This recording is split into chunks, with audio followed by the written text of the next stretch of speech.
Good evening, everybody. How are we all doing today? Doo-doo-doo. Fear the Reaper, good evening. How is your Saturday going? How are you doing? Mazishmal, Nelly, my now. Mazishmal, how are you doing today as well? How is your Saturday going? Is it still morning for you, I think? Is it still morning for you? Sorry, let me zoom out. Just opening my wet palette.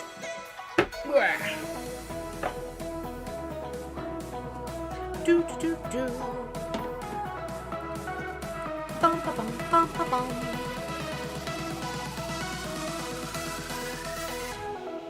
There we go. Boop. Working on the Scrivener, Spoilpox Scrivener, and we have the Saturday showcase to go through as well, which I'm looking forward to. Who is this Nell on time? Andy, good evening. How are you doing? I was almost on time. Well, I was on camera within my 5-minute countdown, so yeah, I'll take that as a win. I was on time. How are you doing today, Andy?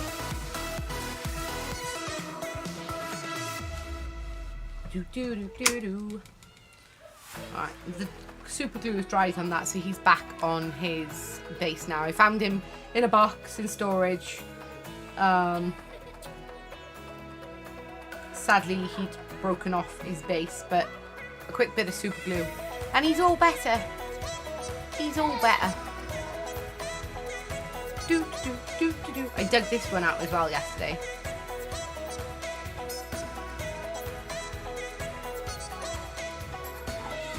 I dug him out yesterday because I was like, ooh, I went to show it off on my Instagram and I was like, ooh, I never actually posted a finished picture of this guy.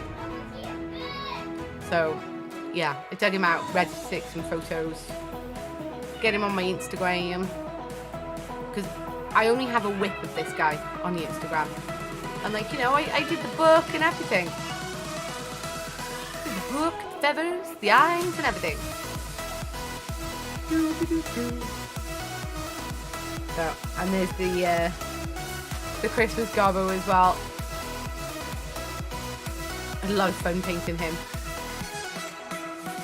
A lot of fun painting him. And I glued the lid open so you can see the bauble grenades as well. Because otherwise, like, the lid was shut, you couldn't see them. So I was like, well, what's the point in having them if you can't see them?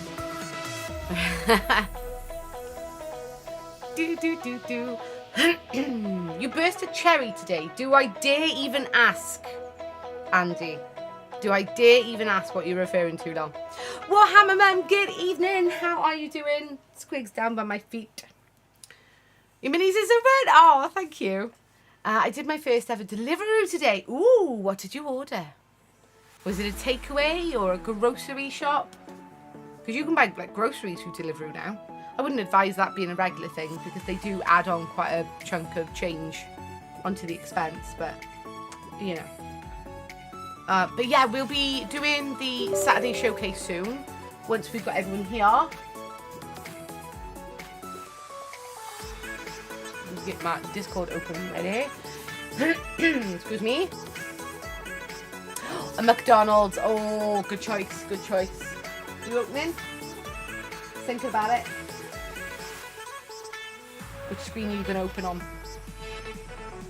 Dealer's choice. I think the food costs more than delivery is crazy with Uber. I don't know if the delivery is the same. Yeah, delivery is pretty much the same, to be honest. You can get... Let me turn the music down a little bit. It's a little bit too loud for my liking. There we go. So with Deliveroo, you can get like free delivery through Amazon Prime. But you still have the inflated sort of costs of the groceries and stuff. Even takeaways are more expensive with Deliveroo, same as Uber Eats. Where did my Discord go? I don't see it. There we go, it's for there. Right, that's ready for later, that's fine. Excuse me. Where I live, it's so in the sticks. They have 0 takeaway places all. Oh no. Well, we've always had either takeaways who do their own delivery or Just Eat. We've always had that. And then off the back of the pandemic, or during the pandemic, the one silver lining is that we finally had Uber Eats and Deliveroo come into our area. Because Bridgend is not a small town. It's a very large town. Like, if I Google current population of Bridgend, it's quite a lot for a town.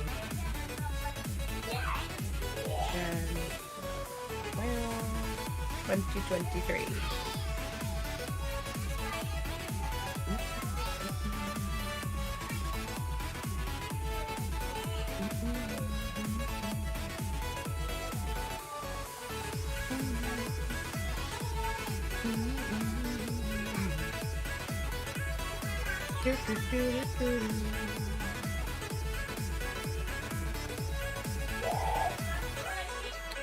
Trying to find a 2023 one.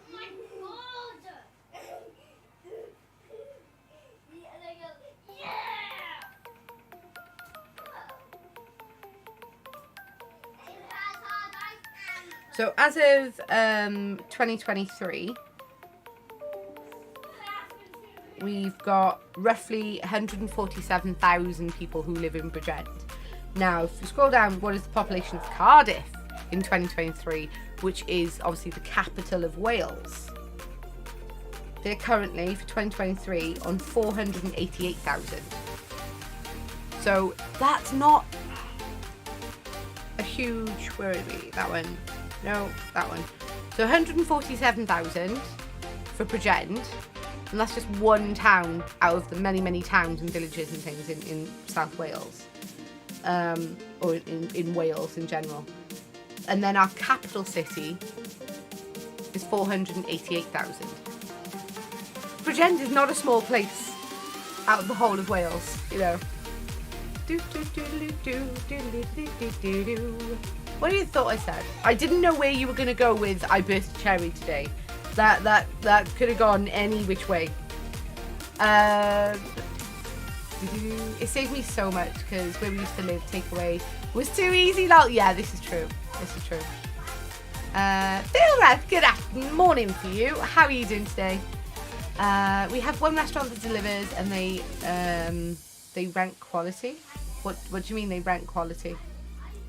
But we do tend to go out for a family meal once a week after Warhammer group. I mean, that's cool though. That's cool. That's different from a takeaway. Like, that's an event, so to speak. Well, that's 146,890 more people than live in my town. Which one? The Bridgend or Cardiff?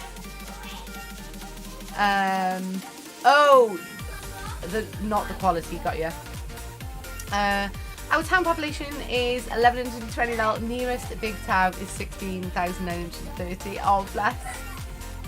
Are not quality. Not good quality. There we go. Bridgend. Oh, really? How big is the town? Like, what's the population of the town that you have? What was ours? Ours 147,000.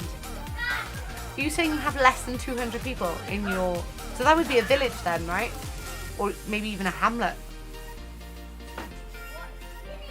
Is that really classed as a town if you've got less than 200 people?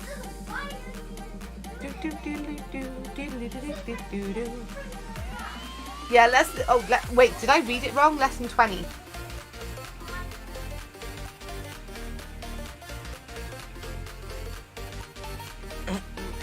Dale, if you're breaking my brain today, mate. What's hang to? What's hang to? Sorry, I'm typing badly today. Yeah, are you okay? Are you okay, Bill? You don't normally type like this. Are you not very well, or have you got like fatty fingers or something? Or broken keyboard is what I'm gonna go. Is your keyboard broken? Our town has just become a town. It was a village last year, but it doubled in size when they built new houses. Oh wow! Holy Jeebus. Yeah, how many are in Barry? So I'm originally from Barry, but I now live in Bridgend.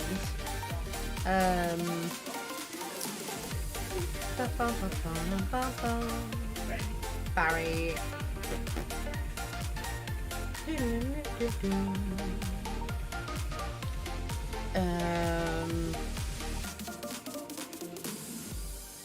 So the whole population of Wales, as of 2023, right, is 3.21 million people. Right, that's the whole Wales as a country. What's the population of Barry? Ooh, this is a consensus from 2021, so it's 2 years out of date. I would think that it may have gone up. No, Barry can't be the biggest town in Wales. No.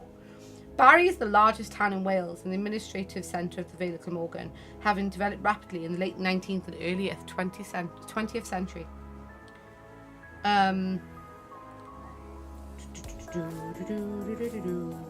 Let's see, what is the largest town in Wales? I mean, that's not a town. Cardiff is the capital city. As of 1905, look. It was granted capital status. That didn't answer the question though.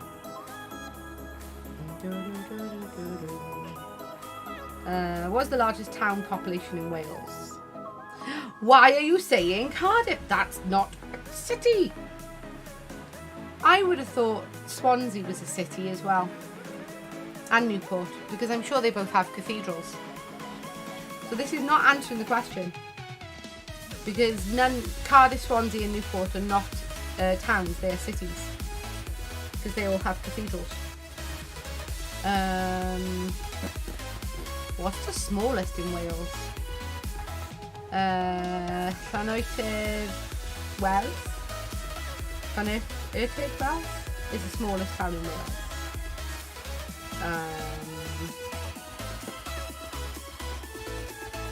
Let's see if I can find a more accurate population of Barry. Again, it only goes up to 2021. So as of 2021, Barry only had just under, 56,500 population. And then Bridgend is more than double that. So there's no way Barry is the biggest town in Wales. Not for a long stretch. Do do do do do do do. Ba bum ba bum. Where are we? And we got one of them, and I loves it. Oh, nice. Because my mum is cold and my dad is in bed with COVID. Oh, so your mum has a cold. So everyone's ill at the moment, Andy. Oh, bless.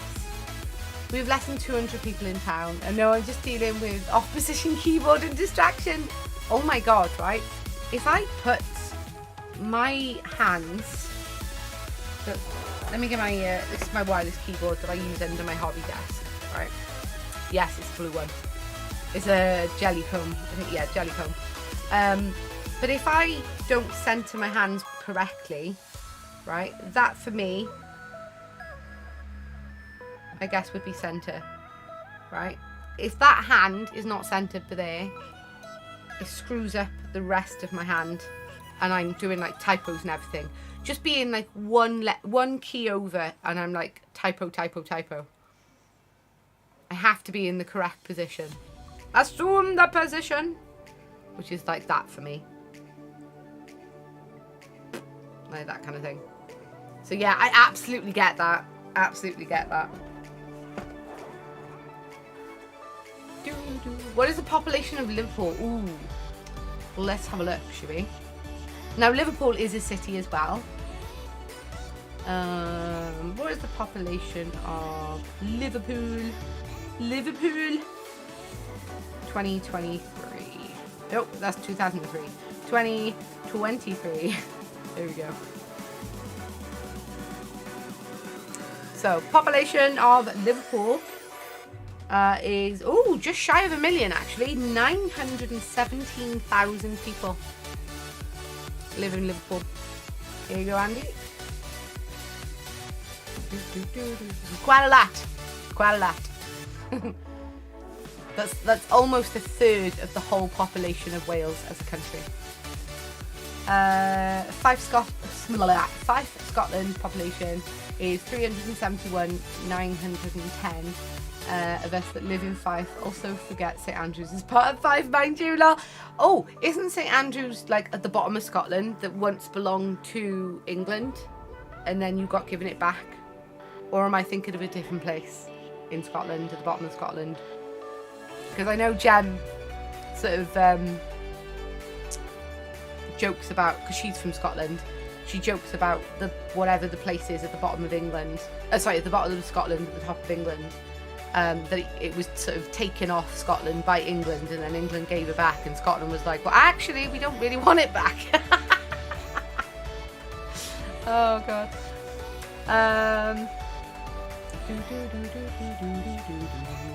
As of this year, what was it, 4,000? No, it was 900,000.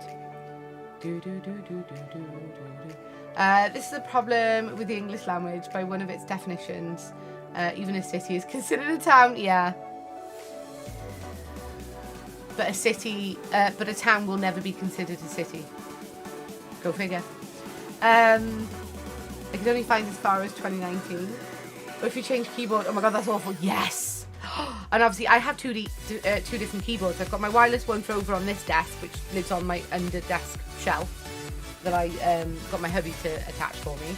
And then my actual keyboard, my Corsair wired keyboard. I think that's the K70 2.0 or something. Silent profile one. RGB and everything. I love it. Although I do need to get a new one because the wrist rest is broken.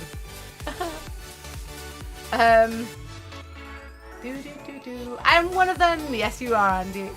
No, it's really far up in Scotland. Oh, okay. Am I thinking of Carlisle? I never remember the name of it. I'll have to ask Jem. Have put my Pride band back on my watch. Hey, nice. I need to get a new watch band because this is so grubby. This is so grubby. This is the original one that came with it. This is the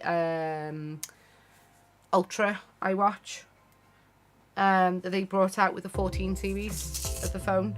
But it's so grubby. Like, I like the Velcro ones, for my previous watch, Apple Watch, I had, it was like a scrunchy hairband type thing. I hate the ones that you actually have to do up, like with a buckle. I don't like it. So, yeah. But I need a new one, because that's grubby as hell. And I don't think it's washable. I don't know if it's washable. Like, that's more of the colour it started. And then that's the colour it's gone. It's terrible. But yeah. I tried to wear a smartwatch, but I gave it to my daughter, so I got such sensory overload from weight that you can get way smaller ones than this. This is like one of the biggest ones they do. Because I'm the kind of person that's like, go big or go home kind of thing. So, yeah. The bigger the better for me. And it's not as if I have petite wrists or anything, you know. This is one of the Merriam-Webster dictionary entries for a town. Was it a compactly settled area as distinguished from surrounding rural territory? Yeah, that doesn't really tell you much, does it? That's a lot of words for telling you nothing. If that makes sense. If that makes sense. Tell you what, shall we kick off the Saturday showcase first and then I'll do some painting? Or should I wait for more people to get here? I had Sansom Active 2 and it was heavy. I think husband's iWatch is lighter, but not spending that to not be able to wear it again. Are you able to go into an Apple shop? Like, if you could find your nearest Apple store, obviously my nearest Apple store is in Cardiff, or your nearest mobile phone store, like Vodafone, O2, 3, etc. They often have display ones that you can try on. Like, try before you buy kind of thing. You can watch it in the shower. That way, what they said to me when I got my Velcro one. Wash it, you mean? You can wash it in the shower. Yeah, maybe. Texas! Good morning, Texas. How are you doing? You're in work today, aren't you? You're on an early one today?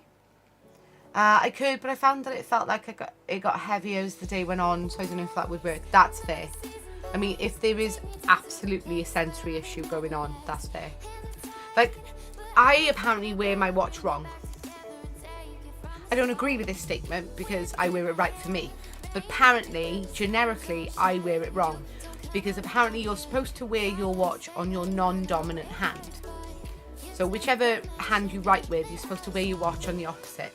Now, I'm right-handed, and I wear my watch on my right wrist, because that's my dominant hand. I'm doing most things with this hand, kind of thing. It feels weird on my other hand, on my other wrist, because this is not as dominant, so it's not as strong. It's not as, like, hard, worn down kind of thing, I guess. That's any compact settlement surrounded by rural land. You could erect an apartment building in the middle of a cornfield and it could count as a town by that. Yeah, exactly. That's what I meant by that's a lot of words that doesn't actually tell you much information. Velcro ones, take it off, soak it in vanish overnight, use a toothbrush and it'll look good. Ooh. I mean, this was a generic... I will be right back, phone call.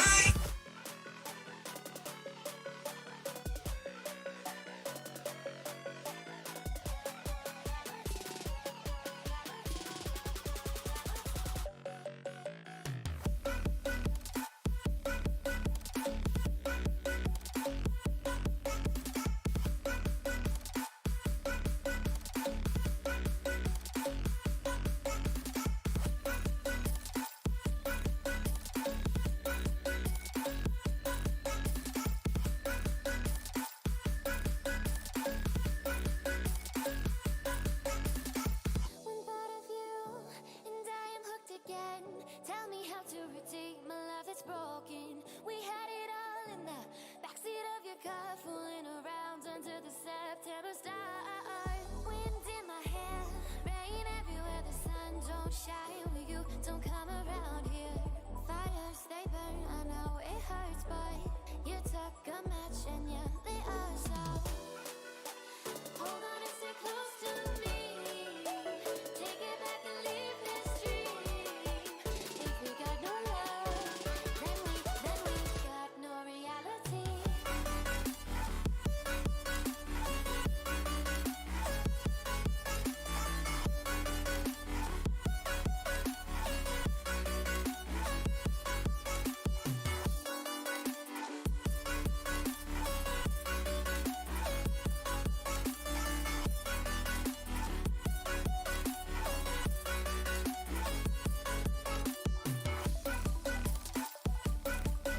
I'm back, guys. Sorry.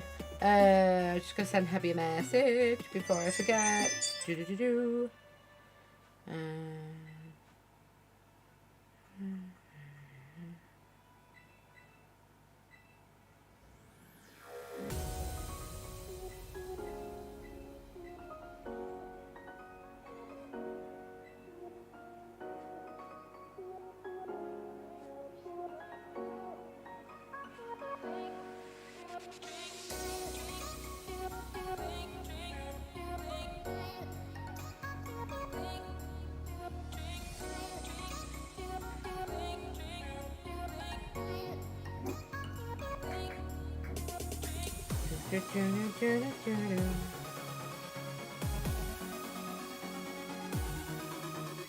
Alright, done. That was my my groomers. They missed a map behind her ear. Behind Willow's ear. Oh, right, where are we? Sorry. Distractions!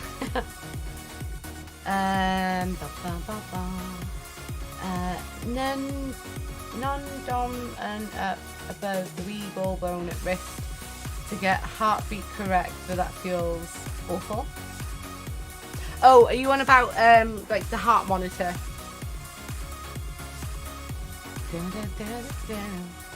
Yeah, I'm at work early today, and right as I entered the chat, everyone decided to come up to the booth. Typical. Absolutely typical. Chat about Apple, we're gonna... It sounds like we're going to get the Apple invite this coming Tuesday, then it'll be the second Tuesday of September then. What's that for? Is that the like annual announcement of the new upcoming tech? I get to have a parathyroid removed next. Oh yeah, you mentioned that briefly, and I forgot to like inquire more into it. What is happening with that? Like, what does that entail? Is there like a part of the thyroid that's not working, so they're going to be removing it because it's causing issues? Is that essentially it? Right, I asked, should we do the Saturday showcase first or wait for more people to get here? What do you want to do, lovely, lovely people?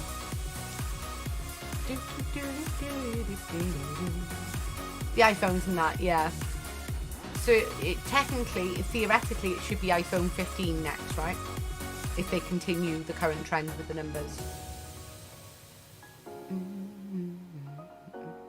Outpatient surgery, yeah, pretty much that's it. Cool. Well, the fact that it's outpatient surgery means it should be done quite quickly, which is cool. The iPhone 360, lol. I mean, they have jumped before. They jumped from the iPhone 8. They jumped from the iPhone 8 straight to the iPhone X, which was like 10, but it was the X. And then they went 11, 12, 13, 14. So I don't know why they missed 9 and why they just didn't go 10 and they went X instead. Bum, bum, bum, bum, bum, bum, bum. Yeah, no normal person can afford new phones for the price of them. Oh, don't, right? And I'm with Vodafone, and they've changed the way that you get new phones. So every time you upgrade, so after like your 2-year contracts run out and you finish paying for your previous phone and stuff, when you go to upgrade, you literally take out a loan with Vodafone to cover the cost of the handset if you don't buy it up front. And then you have your monthly tariff on top of that as well. It is ridiculous. And like, iPhones now are they're like £1,500, if not more. It is redonkulous. Yeah, it's the 15. I'm going to get the 15 plus. Yeah, because when are you due to upgrade? Because I think you're on the odds and I'm on the evens, right? Because you upgraded the 30 to the 13 last time, didn't you? And I was on the 12 at that time. You upgraded to the 13 when that came out. Then I upgraded to the 14. End of last year, sort of October, November last year when it came out. Excess Greek for 10. Oh, I know that, but like, it just seemed weird to jump from actual numerics to Roman numerals. Like, there was just no need for it. It's like Fast and Furious did it as well, with Fast 10, but it's not Fast 10, it's Fast X. I'm surprised I didn't skip 8 log. There's a joke in there somewhere, isn't there? There's a joke in there somewhere, but I can't think of the punchline right now. I'm going from 2, just went to sim only with my S21 now. I think I'll be keeping it for a few. That's what I'm doing. I'm now on pay-as-you-go with Vodafone on my iPhone 14. I've got the iPhone 14 Pro Max. Because I always go big or go home, you know. And I just do the £10 monthly bundle now. Unlimited minutes, unlimited text, and like 7 gig of data, mobile data, which is currently tripled to 21. And it cost me £10 a month just for that. Because like, I either don't leave the house that much, or the places that I'm going, I know have Wi-Fi. Like if I go to my local geekery, they have free Wi-Fi that I can use. If I go to my friends, I'll jump on their Wi-Fi. The same as if I'm at home, I'm on my Wi-Fi, you know. So, yeah, it doesn't seem necessary to have like unlimited. I could pay £40 a month on pay-as-you-go and then get unlimited data, but I don't need that unlimited data. Because I don't really go anywhere where I'm needing more than 7 gig of data in one moment, kind of thing. Let's have a look at my plan.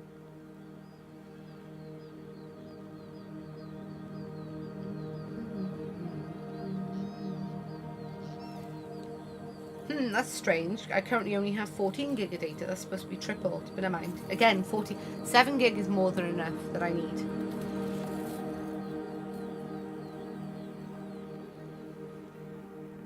Oh, so that hasn't. So I had 7 gig of data roll over from last month, which is why I'm currently on 14. So that hasn't tripled. I wonder why that's not tripled. Because there's a summer bundle offer going on at the moment. That's weird. Might have to ring them up and go, oi, where's the rest of my data? I don't need it, but I should have it, so I want it.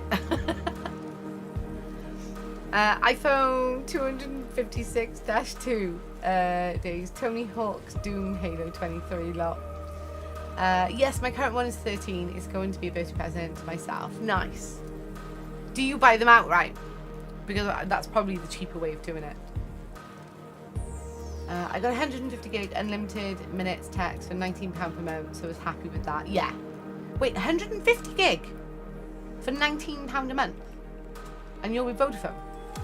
Oh wait, you said that's a SIM-only one, not pay-as-you-go. Yeah. That's pretty cool. In some countries, 4 and 8 are bad luck numbers, and buildings will not have the 4th and 8th floors marked as such. Like in the States, they would skip 13. Ah, okay. Mine and 2 sons' bills come to the same as just as my husband's, because he got a phone with unlimited data and you don't need it. Lol. Yeah, that's the thing. Like, I can't justify spending all that money anymore when I don't physically need it. I mean, the idea of it is nice to have, but I don't physically need it, so what's the point? I could save money. Right, where did we get to? could probably do with putting another coat on that, because you can still see a bit of the primer sort of coming through the paint at the bottom. So can I salvage that paint from yesterday? Yes, I think I can.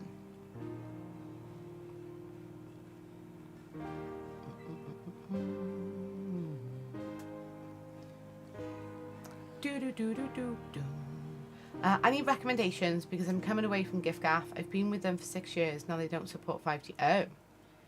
Do you have 5G in your area? Like, do you actually have that service in your area? Can you get that from your home and where you frequent? That's what you want to double check first. If the answer to that is yes, I do recommend Vodafone for pay-as-you-go. They're not bad, or SIM only. Also, O2 are pretty good. They've never really let me down in the past.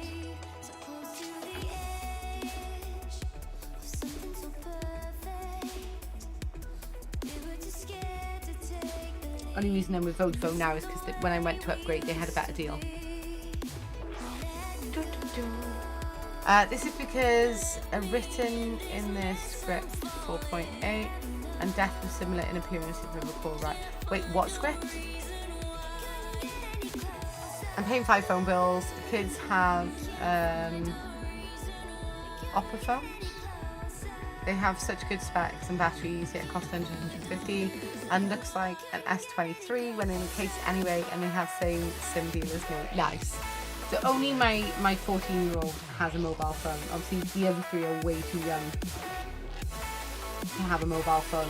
Despite them, like, you know, protesting, going, when am I going to get a mobile phone? Like, when you start secondary school. And the only reason we gave our teenage daughter a mobile phone was because she went up to secondary school. And I wanted her to have a means of contact. And for us to be able to contact her, because she has to get a bus to school and a bus back from school, and it's 30 minutes each way. So, you know, it was more of a safety thing.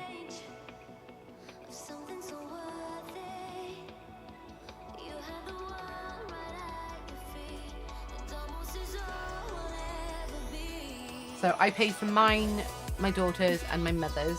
She's on pay-as-you-go as well. She's got an iPhone 13. My daughter's got an iPhone 13. And then my husband, who has a Samsung Galaxy Fold.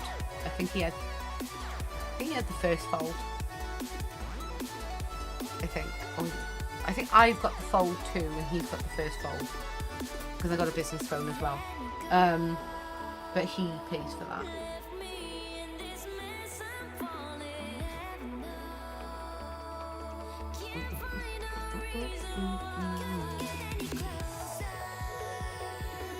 Yeah, I buy them outright from Apple. Cool. Ah, is that a Spoilpox Scrivener I see? You do, Fear the Reaper. Good evening, how are you doing? I did see you in chat at the start of stream. My youngest is homeschooled and uses his for his Japanese classes. But middle son, who's 12, travels an hour plus in a bus from school, so phone's definitely needed. Yeah, absolutely. Absolutely. So I heard something about a Sunday showcase. Yes. So we'll be doing the Saturday showcase. I was just wondering, should we do it now or wait for people to sort of join the stream? So I think it might be better if we wait for people to actually be here. The written language of some countries, I believe China, Japan and a few others. The characters for 4 and 8 and death appear close enough to be psychologically related. Oh, like the symbol, you mean?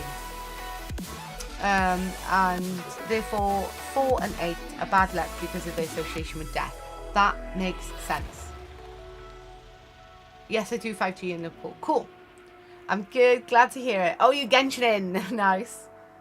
Sounds good to me now. Sounds good to me. Yeah.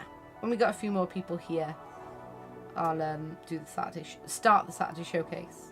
I've not looked in it, so I don't know how many people have posted in it. But we didn't do Saturday showcase last weekend because obviously I didn't stream because I had NelCon last weekend, so there was no stream. But we are currently, we're only 10 subscriptions away from triggering a £10 voucher giveaway. excuse me, for the sub goal down below. And when we reach the end sub goal, the 250 subs, I'll be giving away a brand new Warhammer 40k Leviathan box set.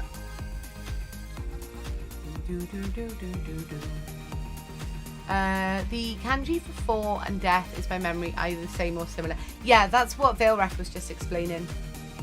I'm getting that itch to play Tower of Fantasy again. I think my husband played that at one point, or maybe still does, I don't know. You got Armored Core 6. I have little to no interest in that genre of game, but my husband did mention, oh, are you getting a copy of Armored Core 6? And I was like, no, sorry. I am hoping to get a copy of Starfield though. I am very definitely interested in playing that. So fingers crossed I can get a key for that. Well, it's an amazing prize. I've enjoyed painting mine. Yes, same. I say same. I've built all my Tyranids, but they're not primed or painted yet. But I am looking forward to having a good go on those because I've never painted Tyranids before. Fair enough, yeah. I'm so excited to play Starfield. I am looking forward to it. For definite.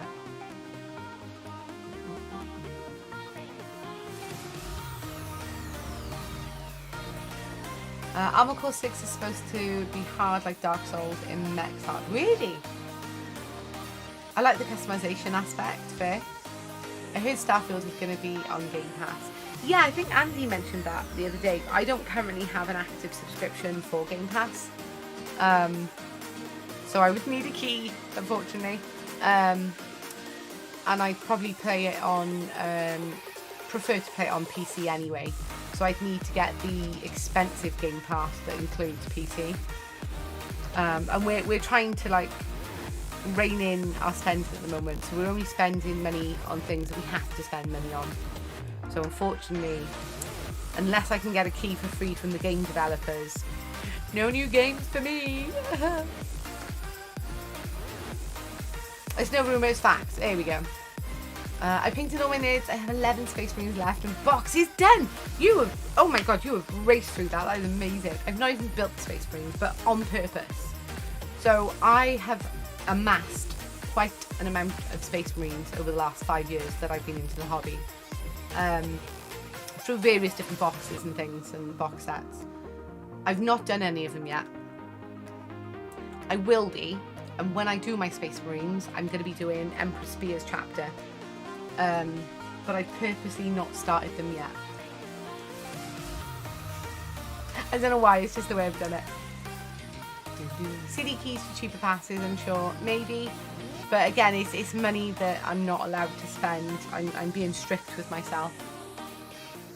Next month I'm thinking of taking the plunge and getting Moonbreakers. Ooh, I've not heard of Moonbreakers. Give me the goss on that. What platform is it on?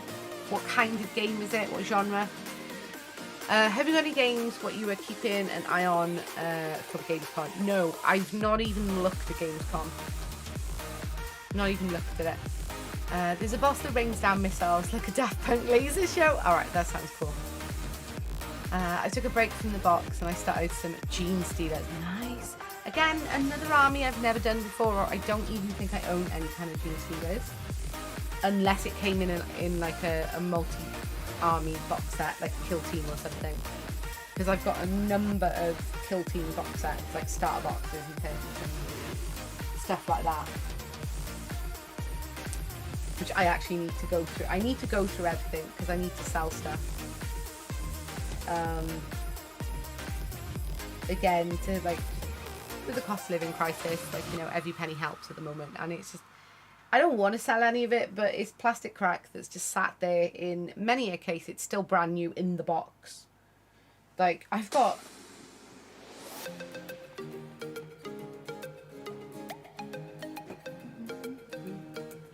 Like, this is just one example of something I've just grabbed off the shelf next to me, right? That is from Warhammer Warcry, the Fomaroid Crusher. That came out back in, what, 2019, maybe 2020? During, like, the height, like, the peak of Warhammer Warcry. And it's still in the cellophane wrapper. I have so much brand new plastic crack from Warhammer. I could probably set up my own retail shop.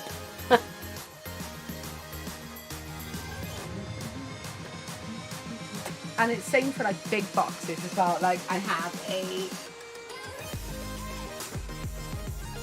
got a Sister of Battles castigator tank. Again, still brand new in the cellophane wrapper. That is part of my playable army, so I'm probably not going to sell that. I've got Kill Team starter boxes. I've got I bought the Horus Heresy box set, the Age of Darkness one. It's still in the cellophane wrapper. I've got an Ether Wars box set from Age of Sigmar that came out like 2019 or something, or 2020 maybe. Still brand new in the cellophane wrapper. I've still got a Feast of Bones that I have opened and I've built one model from. The rest is untouched. I still have 3 boxes of Cursed City, all brand new in the box.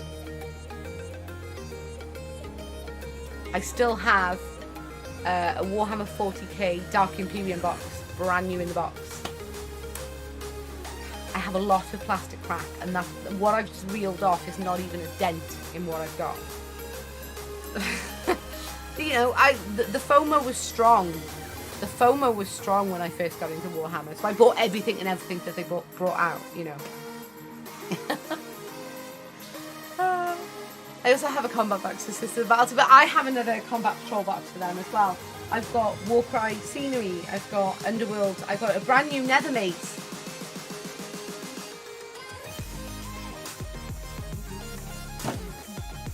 Brand new Nether Maze, still in the cellophane wrapper. I've got my Demons of Nurgle. I mean, this never came in cellophane wrapper, but it's still unused. Like, what? They don't even sell this anymore because they got rid of the Start Collecting boxes. I bought it brand new, but it just never had a wrapper on it. Like, I've got so much. And this isn't even my whole collection in this room. Redonkulous. PC mini skirmish style combat with digital painting suite of tools so you can actually paint the digital minis. Oh, I like it.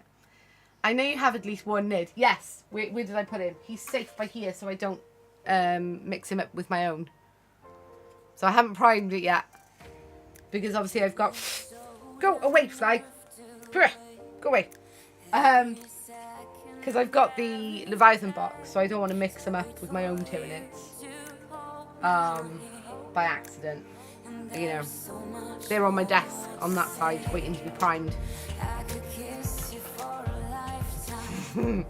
I've not been painting long. First thing I ever brought myself was the 10th edition. My son's been painting a lot longer. Nice. That is cool.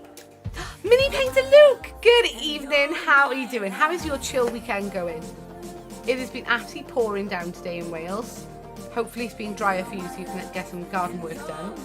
Just got the compendium today. What's the compendium? I'm keeping an eye on Star Trek though, looks amazing. I really shouldn't have the amount of plastic crack I have. Amen to that, Texas. Amen to that. Story and Lore by Brandon Sanderson, developed by the Subnautica devs and published by, I think, the Warframe publisher. Oh, so that could be a very good game then. That's cool.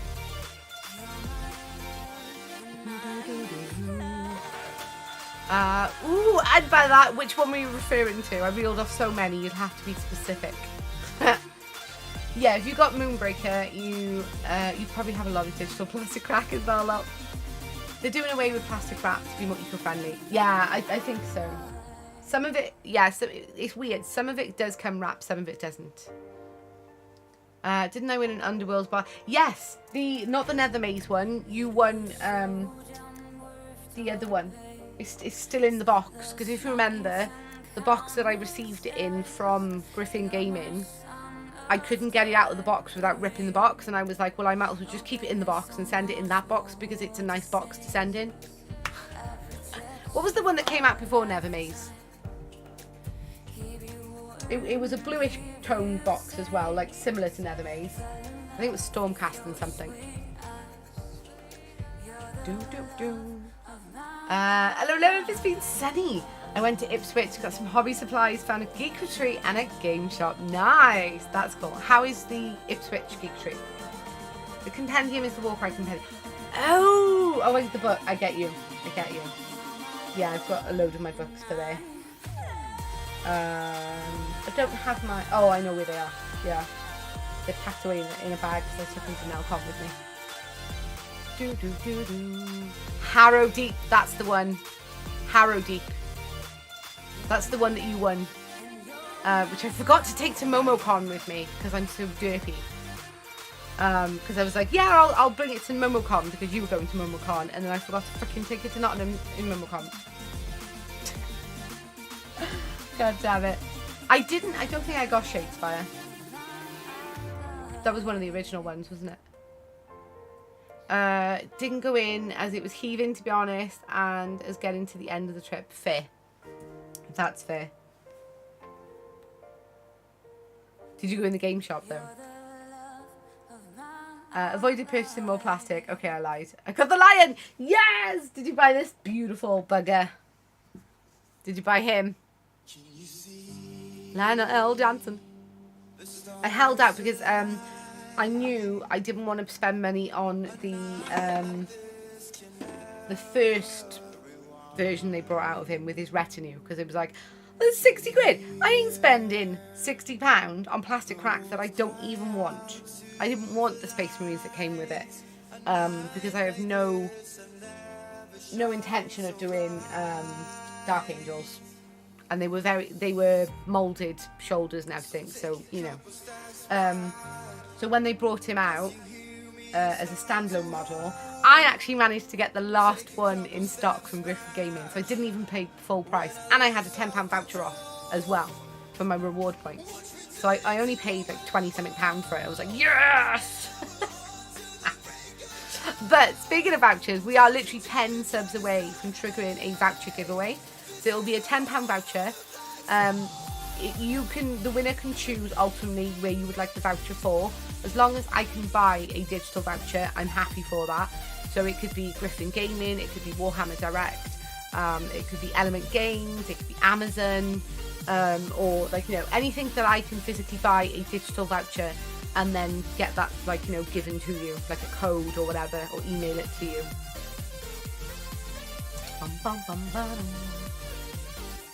Isn't the Nether Maze one the one that came with the newish DOK and Skaven teams? I shall look for you.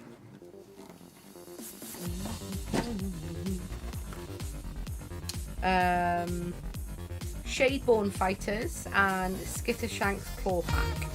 So, oh! Holy moly! Mini Painter Luke! Thank you so much for gifting 5 subs! Holy moly! Can we please get all the love and hype up in chat? Oh my god. Thank you so much. I need to set up my stream deck to do my kick chat emotes. Boop boop. Like that. Boop. Thank you so much. Holy moly. Let me get this started now. My pleasure. Oh, thank you so much. We are now only 5 subs away from triggering the £10 voucher. Holy moly. Sub hype. Yeah. Oh my goodness. Thank you so much. Oh. I also have Dark Angels Army and used to have Luke!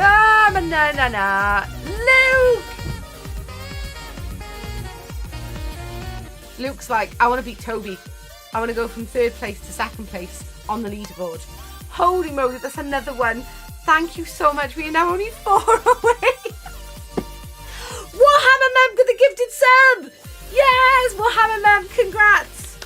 Holy moly, thank you so much. You are now leader number 2 on the leaderboard as well. We've got Tea Time Toby with 6. Oh, that's lifetime. Is it weekly or monthly? Monthly. We'll go with monthly. So yeah, you are 2nd with 6, and then Odin Hyde is 1st with 10 because he gifted 10 subs with it yesterday morning. Yeah, he subbed himself and then did a gift bomb of 10 yesterday. Literally after a minute of me coming on camera, and I was like, holy moly. Nighty, good evening, Nighty. How are you feeling today? Are you feeling good? Are you feeling better, rather? Oh, Mini Painter Luke, I apparently have not modded you. Wait, have I modded you on Kick, Luke?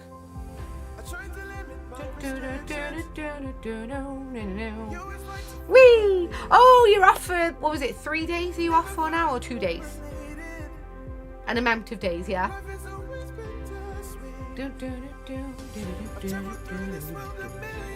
I mean, Luke, you don't have to be a mod over here as well, but if you would like to be a mod on here as well as Twitch, let me know and I will mod you. But I thought I had.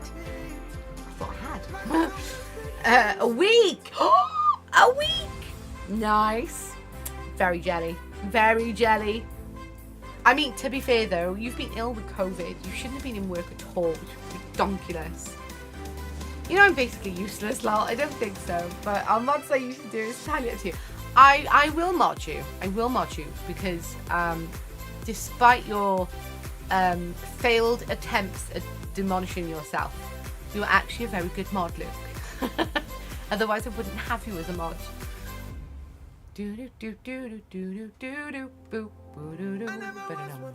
Right. Wiki wiki keyboard. Mini Painter Luke. There we go.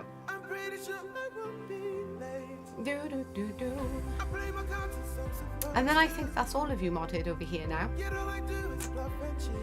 Off the top of my head, I don't think I'm missing anyone.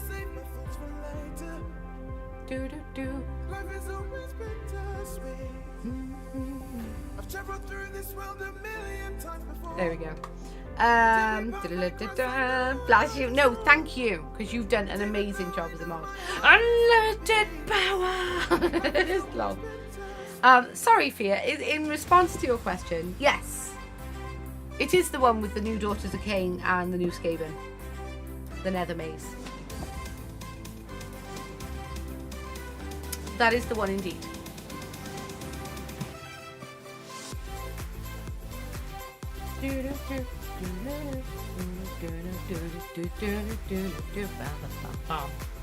Maybe we could do that as a milestone giveaway. So if we get like halfway, because it's every, I believe it's every 50 subs triggers the £10 voucher giveaway. The 250 subs goal is obviously for the Leviathan box set. But maybe if we get to 125 subs, I'll give that Nether Maze away. Yeah? Sound good? Because I love Underworlds. Underworlds is really, really cool. But like, I've not even opened that. They're still in the cellophane wrapper. Still in the cellophane wrapper. And it's not that I don't have other warbands. Like, you know, I've already built a load of them. Like, I've got 2 more by here, unopened. I've got the Exile Deep. Which, that's the, are they like the Eidneftekin style ones? No, they're undead. They're undead. And then I've also got the Headracker's Mad Mob, which you can't even get that one anymore. That's no longer sold. So, like, it's not as if I don't have other things for Underworld. And I've got, like, Diachasm starter box, and what was the Beast one? There was a Beast one. So, I have plenty of Underworlds. I don't need the Nether Maze. They're really cool models. Oh, sorry, Pig. They're really cool models, but I don't need them. Ah, no. I had to miss my 24-hour race on my birthday last week because of COVID. Yeah, poor Nighty. I did think he was, yeah.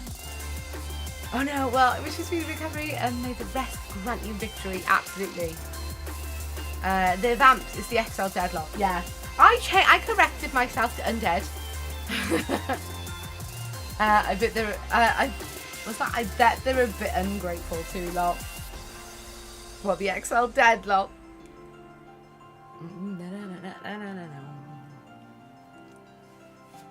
Right. There's still a little bit there that's showing through primer. Which I don't want to go like too overboard. So we'll just do a little touch up. Little touch up. But has everyone got their pictures in the Saturday showcase? Ready for when we start that?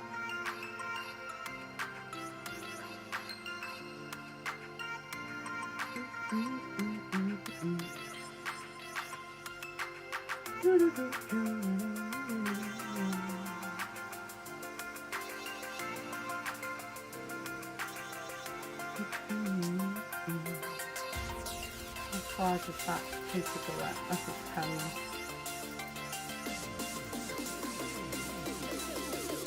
What is that? No, that's not a 10. Let me get my reference picture.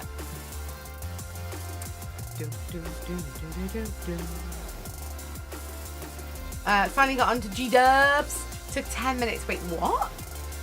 Backwards booking movies for kids for tomorrow. Oh, what are you going to see?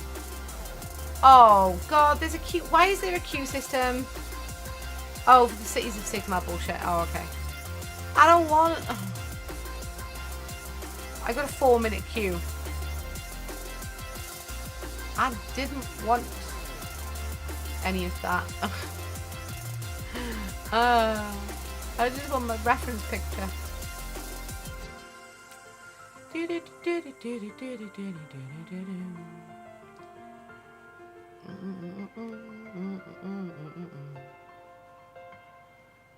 I forgot it was Saturday actually, and there was something for pre-order today, lol. I'd rather be in B-dubs. What the hell's B-dubs? Lol. I was gonna go see the Meg 2 today, but ended up just shopping. I've not even seen the first Meg. So the Meg is the one with Jason Statham, right? Is he in the Meg 2 or is it someone else?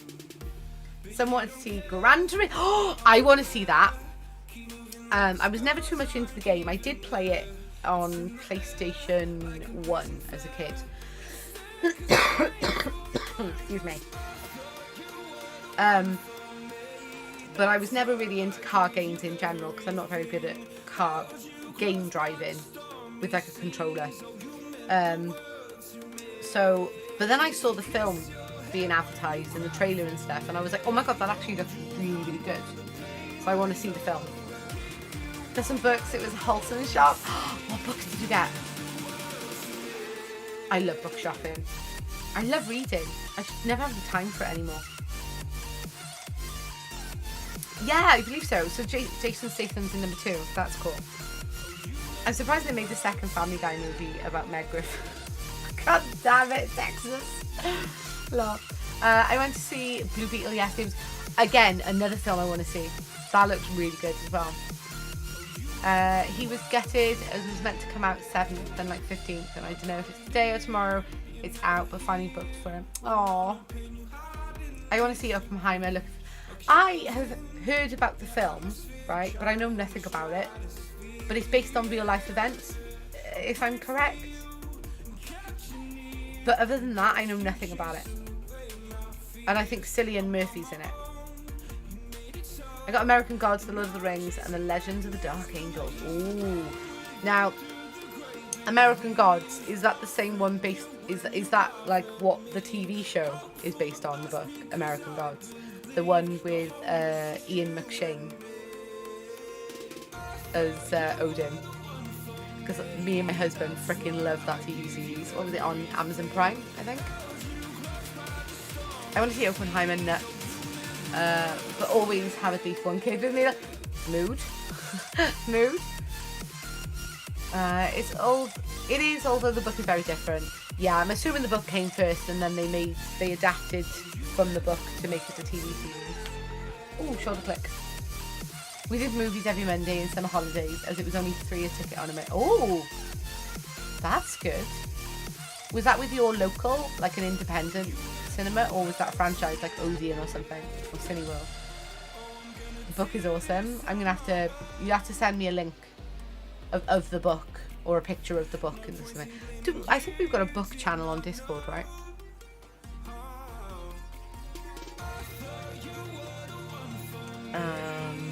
Yeah, Book and Movie Club.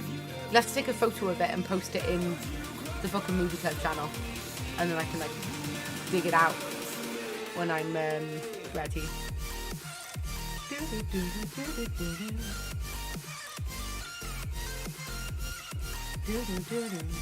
I don't think Oppenheimer Nut is a kid's movie anyway, so good looking out. God damn it, Texas. It was a typo.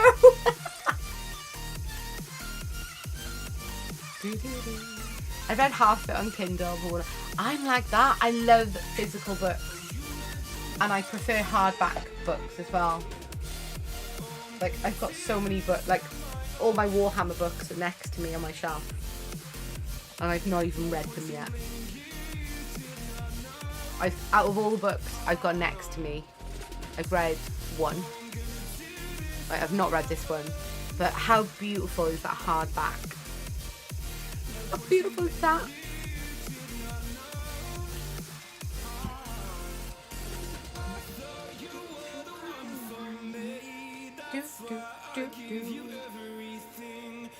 Yes, an independent place. Oh, that's a shame. I mean, good for you, but not for me. Not for me, love. We've got an Odeon. Odeon Lux is what we've got. Yes, Oppenheimer is a biography pick based on the father of modern nuclear science, and the man was quoted as saying, I am become death, destroyer of worlds. I'll get to see Oppenheimer when it hits Netflix, lol. Yeah. I think Audible have Neil Gaiman reading it. I have credits if you like. Oh, no, don't waste your credits on me. Heck no. He reads The Sandman on there, so if you like, I'll send it to you. I think I've actually got, well, maybe not this month, but I got roped back into signing up to Audible during Amazon Prime Day. They sent me an email because I'd been unsubscribed for so long. They sent me an email saying I could get 3 months of Audible for free. So I get 1 credit for free for the next like 3 months. So July, August. Oh wait, I haven't checked August actually. Have I got a credit? Where have I got Audible? Entertainment? Yes.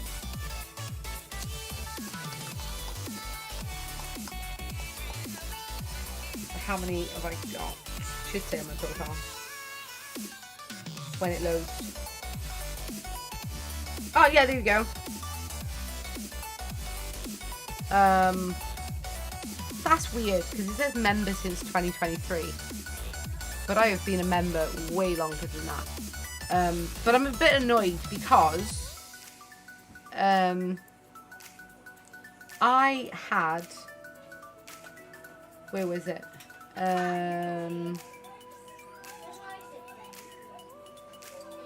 Finished.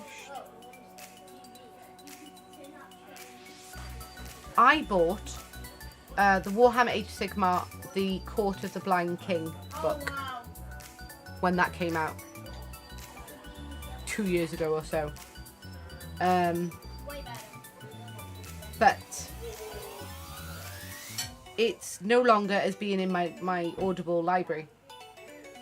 The Court of the of the Blind King.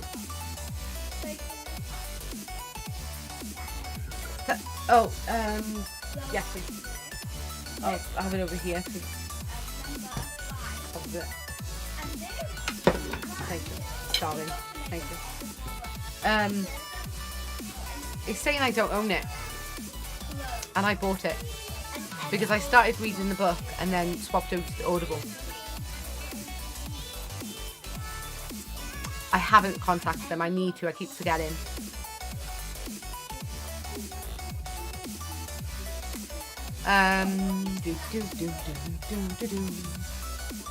All my son's books are Audible. He plays them while on bus to college. That's cool. I like listening to Audible when I'm painting off stream, which is not often nowadays, but it happens.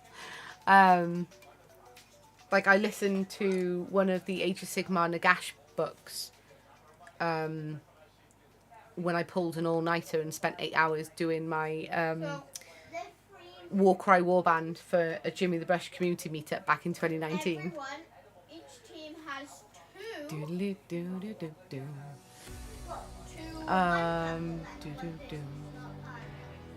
Not all of them. Not all of what? Sorry. DM your email to me and I'll pick it. No. Honestly, it's fine. You spend your credits on yourself because they're not cheap. By memory, Oppenheimer was the father of the nuclear bomb. Ooh. Or at least one of them. It's fine, I don't mind. No, honestly, you keep it. You keep it. Because you might want something. As I also have a weird feeling Einstein had a hand in it too. Fair, by memory. Also, the epic rap battles of history, Oppenheimer versus Thanos, is so good. So the YouTube videos. I can recommend Stephen Fry reading the complete Sherlock Holmes on there with 80 to 1 credit extra. I love Stephen Fry. Which Sherlock Holmes books are we talking about? Like, are they OG ones or are they the adaptation books of the films with Iron Man? What's his face? Can't think of his name. Have you can't? I read that one. I bet they would fix it if you went on the chat. Yeah, probably. If you have proof of the purchase and you send it to them, they'll probably add it to your account again. I don't know. It would show up in my Amazon sales history, right? Because it's all connected. I have all I need right now, honestly. It's my pleasure. It's your call. Oh. I'll think about it because I don't want to take that away from you.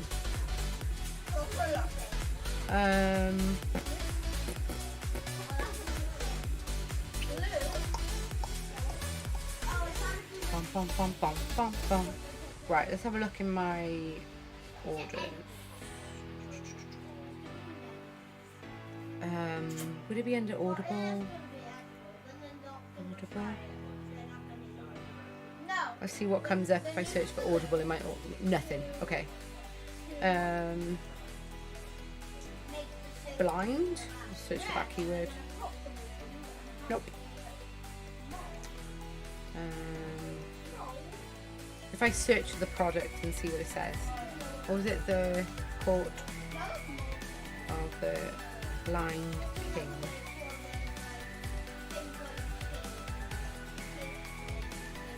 Dun, dun, dun, dun, dun. Right, there's that. Because if I previously purchased it, it should say, you purchased this on such and such day.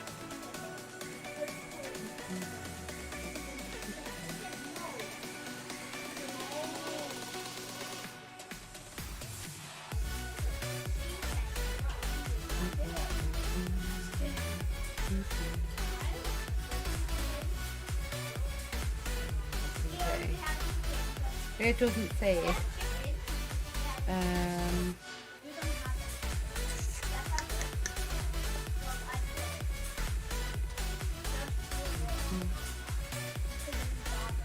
Your stuff would it be under there?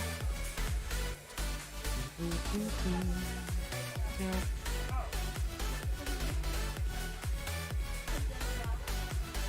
Try again.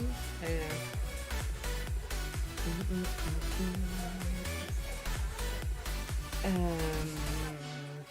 Is it a book filter?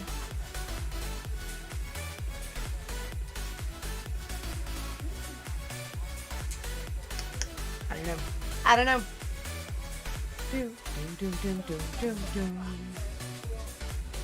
All of them, really? Oh, the originals? Nice. Robert Downey Jr. That's the one. Thank you, Luke. Do you know what? I always, instinctively, my brain, when I go to say his name, my brain always first goes to Cuba Gooding Jr. And I'm like, no, it's not him. It's most definitely not him. And then I struggle to remember Robert Downey Jr. God damn it. Either there or in whatever email your account is attached to should have a confirmation. Ooh. Alright, let me check my email. Oh, might not be in my email because I did a mass clear out a few years back. Let me see. Audible.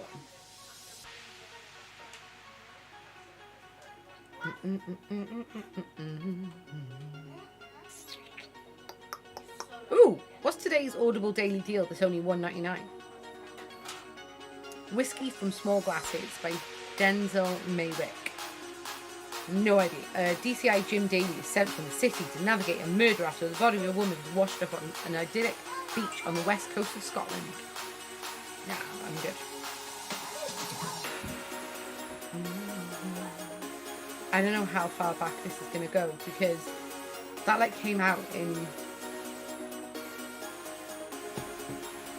When's the copyright in this book?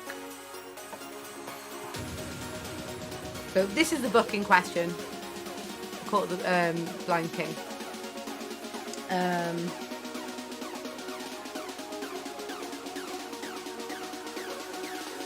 I think I was taking this on the train with me during the pandemic when lockdowns had been eased, and I was reading it on the train when me and Dave were going back and forth Cardiff for Warhammer.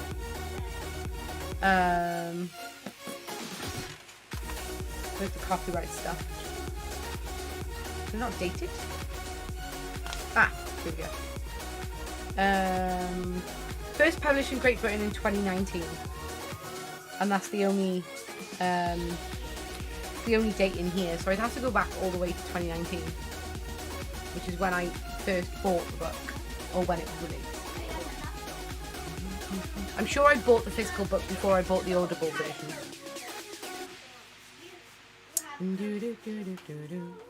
Have you heard the correlation between the Oppenheimer and the Barbie movies? No, other than they were released around the same time. No, I have not. Everyone talking about going back to lockdown, to be honest. I think that sounds awesome. Lol. Oh my god. Like, we were not too bad during the lockdown. I think because obviously this is my job. So I work from home anyway, right? As long as we've got internet, we're fine. My husband also works in IT. So during the lockdown, he was able to do his work from home. Because, like, you know, he's a PC gamer like me. So he's got a beast of a PC, which enabled him to be able to work from home. He didn't have to get anything special to do any of his work. And a silver lining of the pandemic is that his employer company realised the benefits of people working from home. So he now works from home full time anyway. So that was a massive silver lining. So we were not financially burdened during the pandemic, which a lot of people are not so fortunate to be able to say, unfortunately. However, the big thing for us was the schools being shut and having all 4 children home 24/7. That was tough on my mental health. That was very tough. And Warhammer men, imaginary hat tip and everything, right? Because I don't know how you are able to homeschool. I'm not knocking homeschool. I would love to have the ability to do that because there are massive benefits to homeschooling, right? I just don't have the patience or the knowledge. I'd be more worried that I'm actually doing them harm with their education from me, my personal level, not homeschooling in general, don't get me wrong. But I know they don't listen to me as it is. So can you imagine me trying to get them to sit down and concentrate on doing like homework and stuff and schoolwork? Absolutely not. Absolutely not. I'd walk out that door and never come back. Okay, now it's in your email. What? What did you do?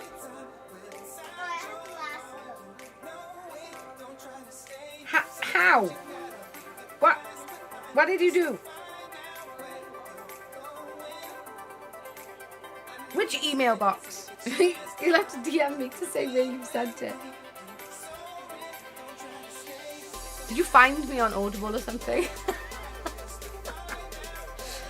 Full cast reading American Gods 10th anniversary edition. Holy moly! It's actual. Oh my god! Is it Ian McShane? Is it Ian McShane and the guy from Hollyoaks? I never remember his name. My husband was essential worker at the time as he worked for Amazon. Then he didn't get to enjoy day drinking. Oh, that sucks. They were both movies about American-made products that blew up in Japan. Blame my friend, not me. He told me the joke. Oh, god damn it, Becky. God damn it. I homeschooled 4 and 1 was at college. How? Warhammer Mum, tell me your secrets. How did you accomplish that massive achievement? We tried school with my youngest. It was dangerous because he is ASD. When he stressed, he ran away, and the last time we had 4 police vans and 2 dog units out trying to find all that. I'm really sorry to hear that. Gaming. Gaming? As in Nalindi Gaming? I don't think that's the one connected to my thing. I don't think that's the one connected to my thing.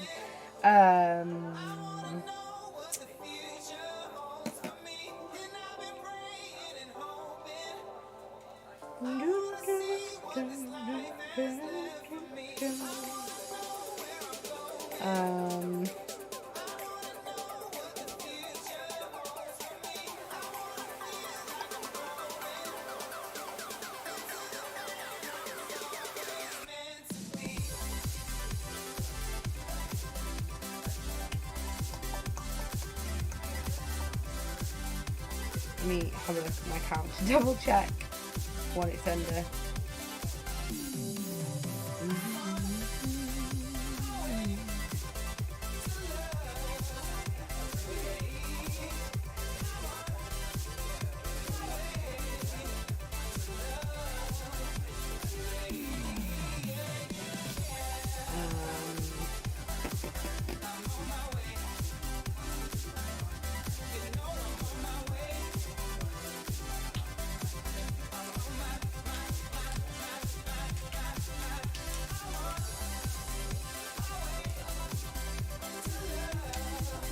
Yeah, I don't think that's the one.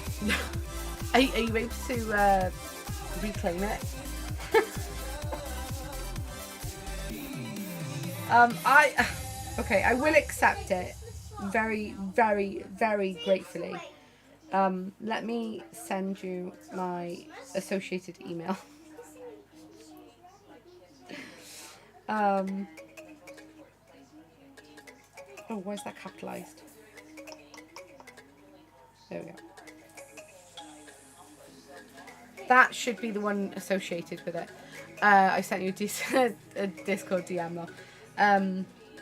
Yeah, the Nell Gaming one, I only use that for business stuff because, oh my god, the amount of fucking spam that I get from that, from like scammers and stuff.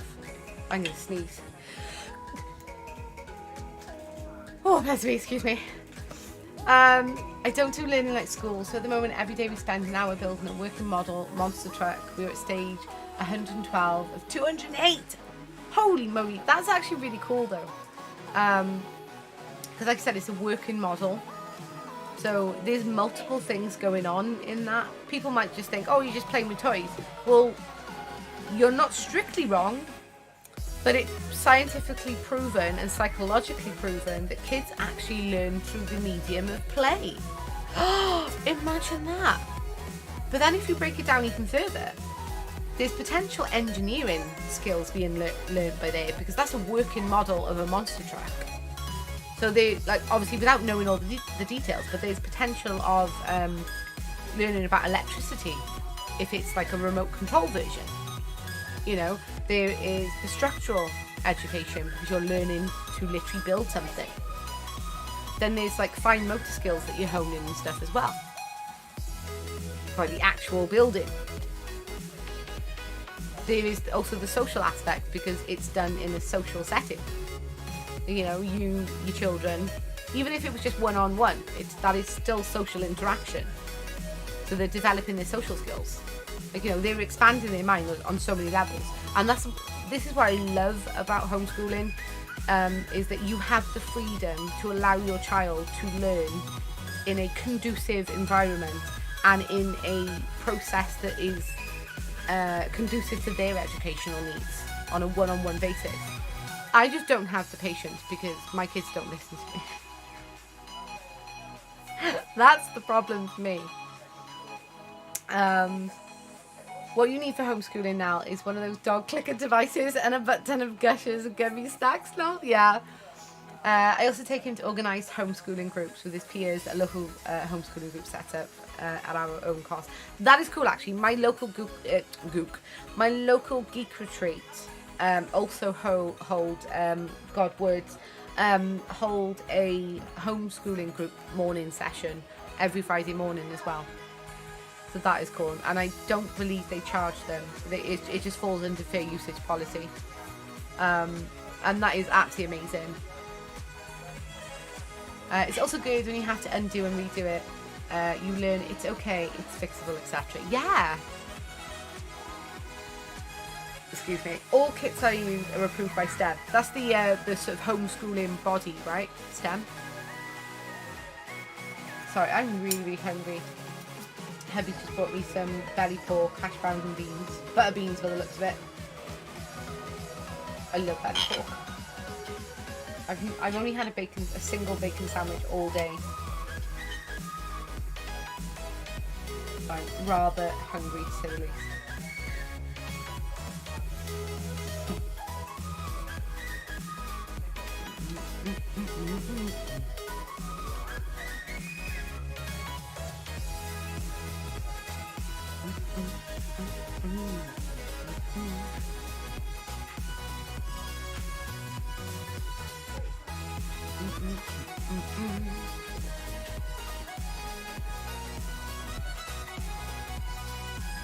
It's like the science, tech, engineering and math group means that the kids teach all of these things. That is really cool, actually. One of the things that always worried me, but I've never looked into it, because I genuinely don't think I could cope, is when they get to the age of like examination level, like GCSE level. So do you, obviously you've homeschooled multiple children, so you probably will know the answer to this by now. How do you approach GCSEs? How do they work? Okay, now you have it up. Luke! Thank you so much! Do you know how to do this? Let me double check for you while you're here.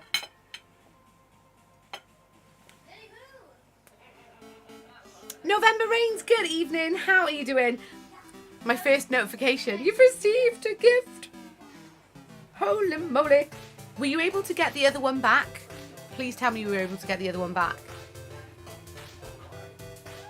Oh my god, look at the cover. Look at the cover on that. Oh, looks amazing. I love American Gods. Redeem your gift. Gift being redeemed. I don't want to buy any extra credit, thank you. Go away. No, go away.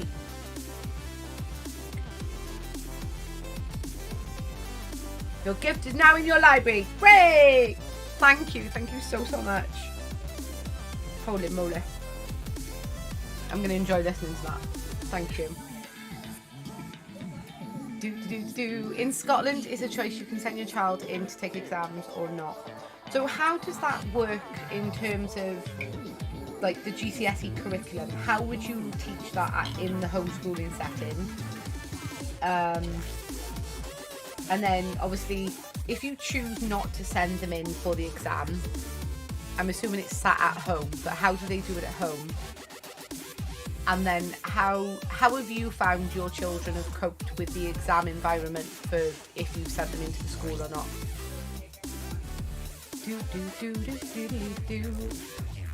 I'm doing alright, still recovering from Legoland on Thursday, not gonna lie.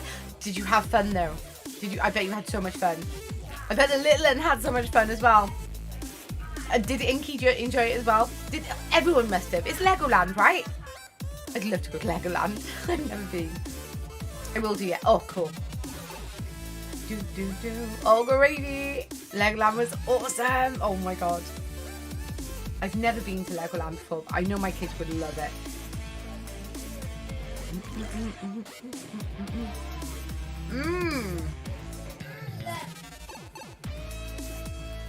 Yes, me and hubby can finish the story now. Because the TV show, they did what, 3 seasons? Is it coming back for a 4th season? They've left it open, haven't they? I don't know if you've watched the TV series, Lou. But they did leave it open for a 4th season.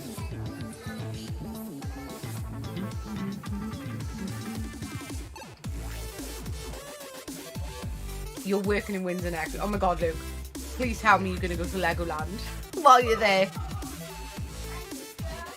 We did enjoy it. Most of my focus was on ensuring they were enjoying themselves, so I only got a few rides while they got like 9. Oh, bless. Oh, you don't have to teach it with homeschool. You pick what they learn. If you want your child to do GCSE, they have to go into local school and sit the exam.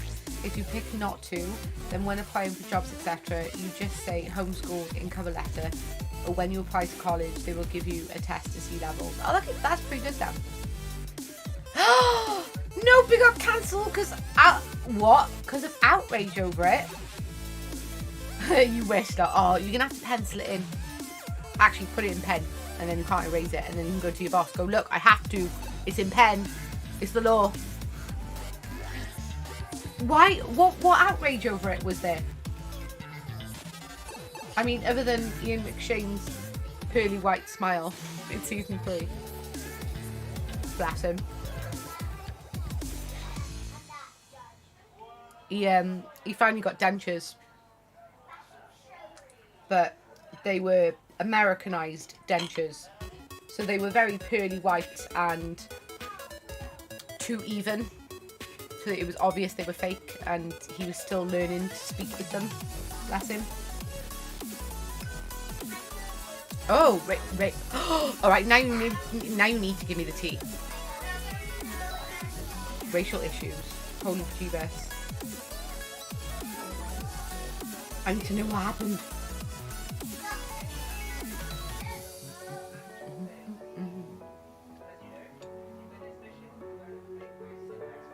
Depictions of slavery.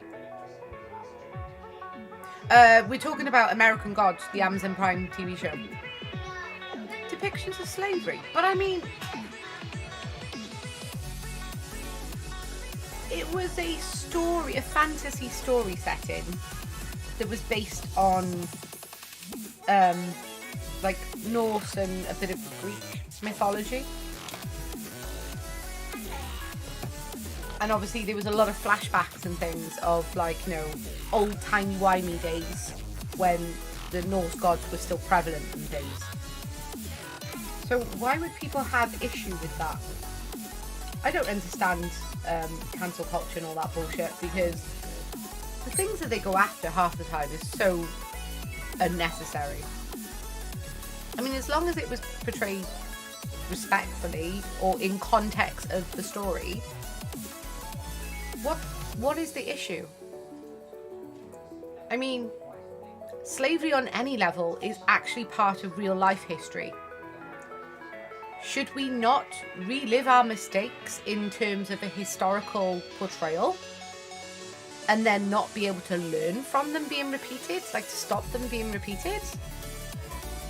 Like, do we get to be that ashamed that we can then stop it from rearing its head and reminding us of, you know, the human race is a shitty population, like a shitty race? I don't get that. I really don't get that. It's PC censoring gone mad. It really is. It's like, when I was in school, we didn't even learn about Welsh history,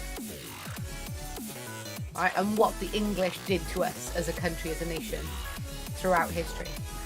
There's things that I still don't know nowadays as an adult. And it's because the curriculum is cherry-picked. Like, even in Germany, they learn about World War II and the Holocaust and everything that, like, you know, Hitler did and stuff. And there's a reason they learn about it. It's so they don't repeat it. Oh. Yeah. People. American Gods, yeah. Same, I loved it as well. My husband loved it. The cutscenes.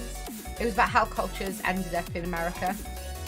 When Mad Shawnee wasn't in it anymore, it did lose some joy for me. It's lost the ability for DIY at the same time, though. How the old gods arrived there, yeah.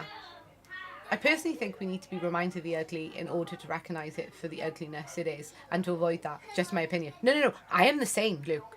Literally, I am the same. If we literally censor out historical atrocities, then there is a real risk that those atrocities will get repeated in the future.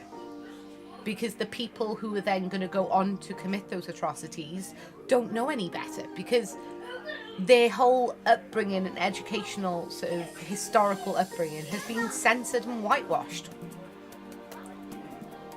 Who gains anything from that? You know, people should be reminded of, like, you know, the shitty things that we did, that we still do. If we keep censoring stuff, we become Florida. Exactly. Exactly.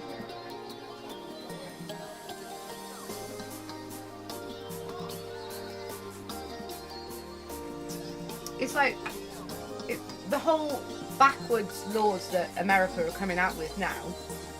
Like, a vast majority of the globe have actually progressed forward enough politically that, like, you know, like LGBT rights. Sorry, LGBT. Excuse you. That's not your food. This is Willow. She's currently staring at my plate of food. Not happening, love. Not happening. This is my food. Not having it. No. Like, and now comes Squig as well. We, as a human race, you know, the majority of the world, not everyone, but the majority of the world politically are moving forward, progressing forward with, like, LGBTQIA plus rights, women's rights, and now America are like, nah, I'm gonna change shit up and go backwards and revert it all. And now, like, different parts of America are stripping LGBTQIA plus rights. They're stripping women's rights, with, like, the whole anti-abortion bullshit. Yet they're the same children that they want to save in the womb. They couldn't give a shit about when they're out of the womb. And it's like, I don't know. I think America just want to be like, oh, we're such a baby nation because we've only been around for like 300-400 years or whatever. That, like, you know, we need to go back in history and rewrite our history and actually, like, you know, have something to learn about. Assholes. Not all of you. Texas, you know I love you. I'm on about the people in power in America.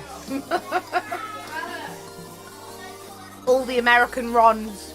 Oh my god, there's a band that I found on TikTok and YouTube and Twitter who very, very openly LGBTQIA plus, right? And they do parodies of different songs. One of the ones they did was My Chemical Romance, Black Parade. But they made the parody, they made it about Pride, so a Pride parade. And it was basically like, you know, stop doing all this Pride parade because you're scaring Ron. And then they had, like, in the video, they, like, sort of showed a picture of the numpty Ron, what's his face, who's, like, anti-lobbying for, like, against all the LGBT rights and anti, like, abortion. He's, like, pro-anti-abortion and everything. He's, like, pro-lifer. Fuck's sake. All the crimes, yeah. And everyone knows what Florida man does. No, you're gonna have to explain that one to me. Sorry, that's gone over my head. Lol.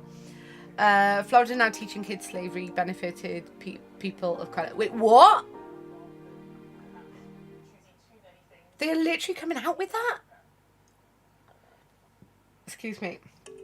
Oh, hashtag Team Willow. No, this is my belly pork. It's mine. Pepperade. What are we actually working on today, by the way? The Spoilpox Scrivener. Jem, how are you doing today? You don't need to be able to look back at history to know right from wrong. It's a weak excuse to enable shitty behaviour. History is there to remind us the consequences of this behaviour. Yeah, I agree with that as well.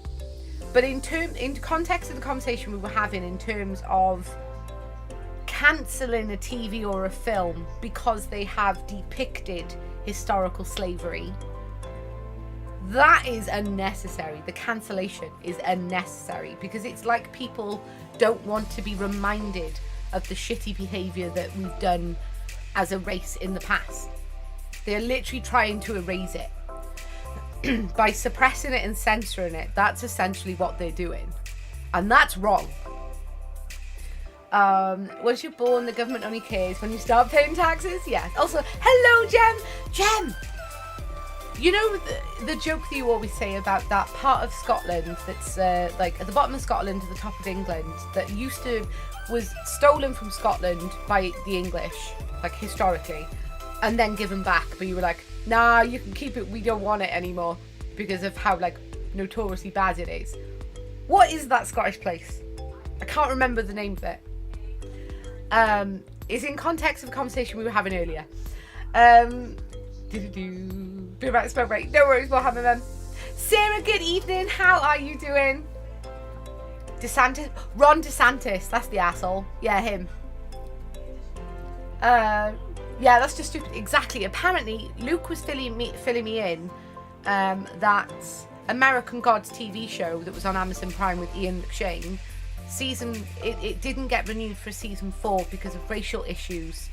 And cancel culture because of the way that they depicted historical black slavery in previous episodes and seasons, because it was 3 seasons. And I think that's just an absolute absurd reason to cancel, to not renew a show. Because I remember it now, because there was one of the characters was like a slave on a ship, or he was being transported over on a slave ship. Yeah, I remember that now. Scenes of that. Doodaloo-doo. So good to see you, Jem. We're keeping awesomely. How was your day been? How was your weekend been so far? Other way around, yes. It was Carlisle. Thank you. I couldn't remember what it was called, and Warhammer Mum says, was it Carlisle? Carlisle, and I was like, yeah, that's the one. It's an English city that was captured. Then we go. Oh, it was the other way round. Got you. Okay.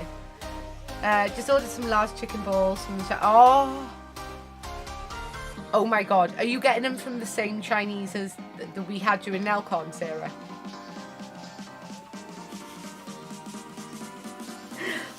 Oh my god. The chicken balls that we got from that Chinese were very, very provocative. There is a picture of Raven's one in the food channel. No, in the Nelcon channel on Discord.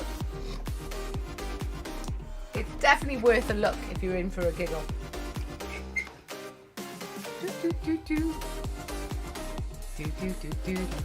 There are a fair number of English people that think it's part of Scotland, though. I think I've always thought of it as being part of Scotland because Carlisle, it's a very sort of Celtic sounding word, and there's a Scottish actor with the surname Carlisle. Is it Robert Carlyle from The Full Monty? Is that him? So I've always sort of like assumingly associated it being a Scottish area, maybe. I don't know. I don't know if that's like twisted logic or if it actually makes some kind of sense, even if the assumption is wrong. Yeah, no, maybe gave that back, lol. Yeah, you'll have to see if they're as provocative as they were last weekend, lol. Ugh, I would murder for Chinese for £1.70 to my name until the 7th, folks, and no Chinese for me. Oh no. Have you got anything at home that could resemble a fake away?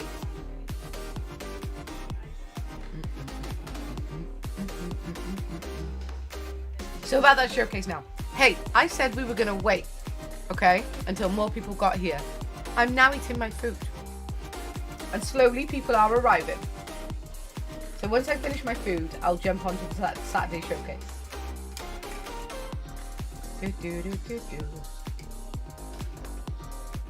I hope those emojis came out proper. It did, lol. It did. The winky face, the poking of the monkey. Yep.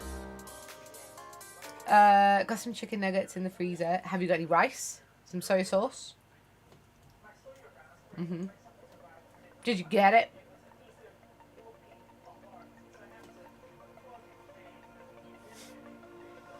I think so. It's a Monty Python reference. Oh, what's the... do you know, I've never seen any of the Monty Python films. They don't float my boat. They do not float my boat.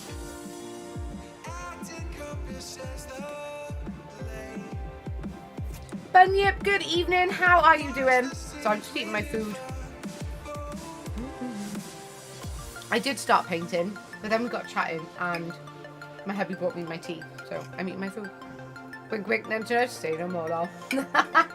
Is that the reference? Wink, wink. Wink, wink, nudge, nudge, say no more.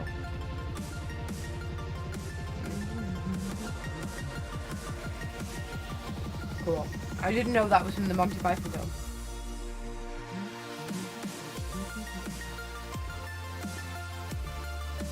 I don't know if you have farm food, but they do frozen Chinese curry sauce for 39p. You can put on rice. Ooh, that does sound nice. Because in theory, what you could do, Jem, is once you've cooked the chicken nuggets, strip the batter off, and then add the rice into, add the chicken into some rice with soy sauce and peas maybe. If you've got an egg, you could do egg fried rice with peas and chicken. Obviously, still eat the batter. Don't let it go to waste. Or if you don't mind the batter in the rice, then just cut up the nuggets like that.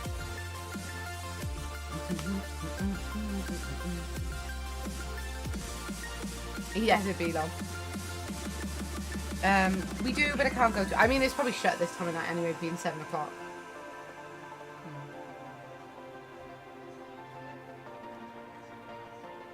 I think it's one of the skits from either The Meaning of Life or Flying Circus. Okay.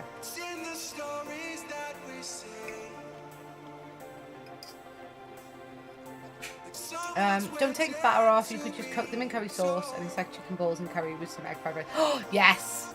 Like, you could do like a chicken katsu curry with chicken nuggets. Have you got any like spices that you could make a homemade curry with? Like just the sauce?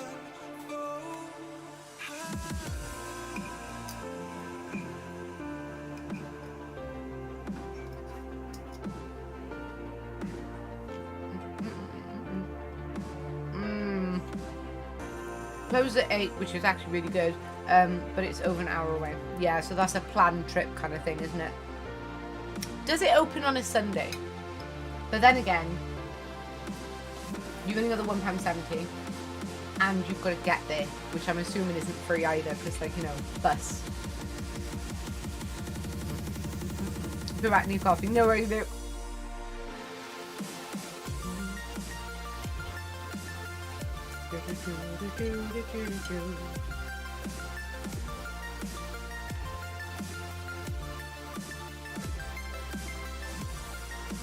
You'd walk.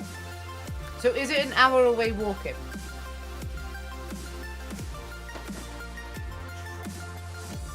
But yeah, I'm going to throw something together back to no worries, Jan. Let us know what you come up with. Because I absolutely love making up absolutely absurd recipes on the fly. Like 80% of the time they come out really nice. The other 20% I'm like, yeah, okay, I won't try that again. Just pretend I put something awesome in the showcase. Hey.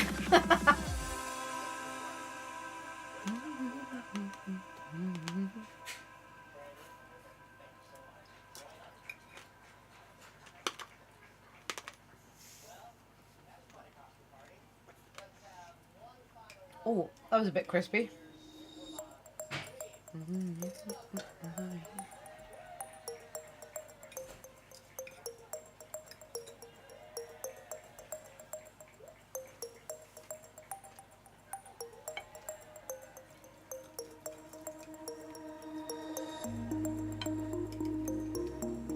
So for tea tonight, we've just got some belly pork, like the cheap Tesco value. I can't remember the brand now, but the cheap Tesco farm brand or whatever it is. Belly pork, some frozen hash browns, and some butter beans, as in baked beans with added like margarine. I grabbed some Flora Battery from Tesco today, the big 1 kilogram tubs, because it's on offer at the moment, down to £3.25 instead of £4. So I was like, oh, I'm grabbing 2 of those. Because we've run out of Marge, so. Speaking of which.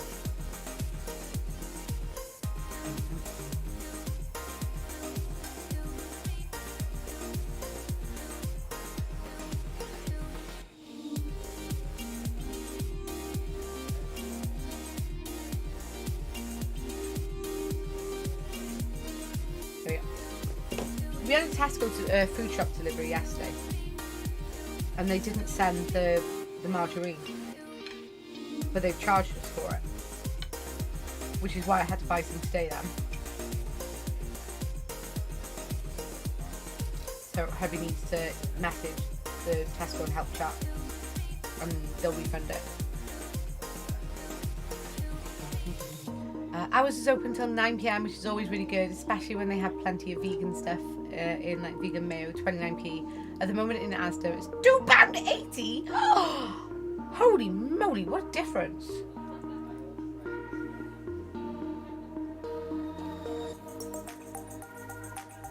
I should probably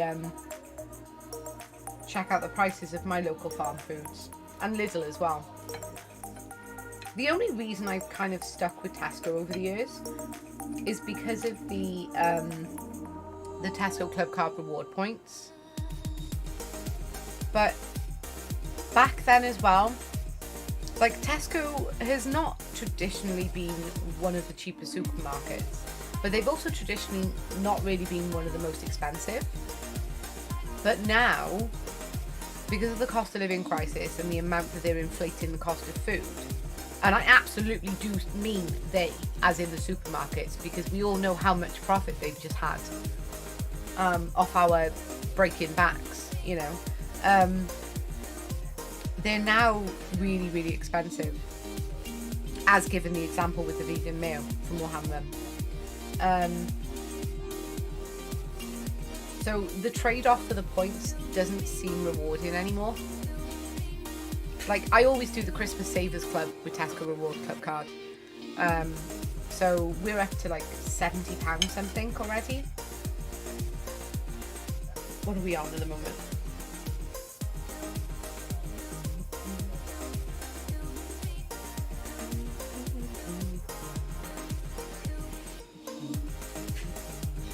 Yeah, £75.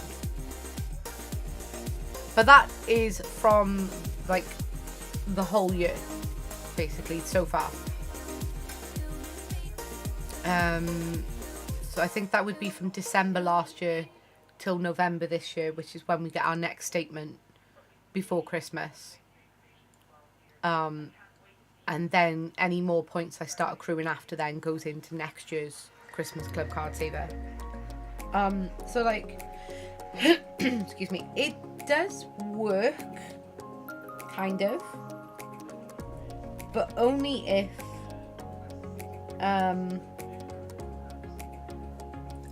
the actual upfront cost of the food that you're buying is still reasonable, and it's no longer reasonable. So yeah, I definitely need to start shopping around food-wise now. Like, when we get those vouchers, 75 quid, that'll cover our Christmas food shopping, or some of it. Because they no longer double up on the toys and stuff, because that's what we originally used to save them for. They used to double up on food and toys, and they no longer do that.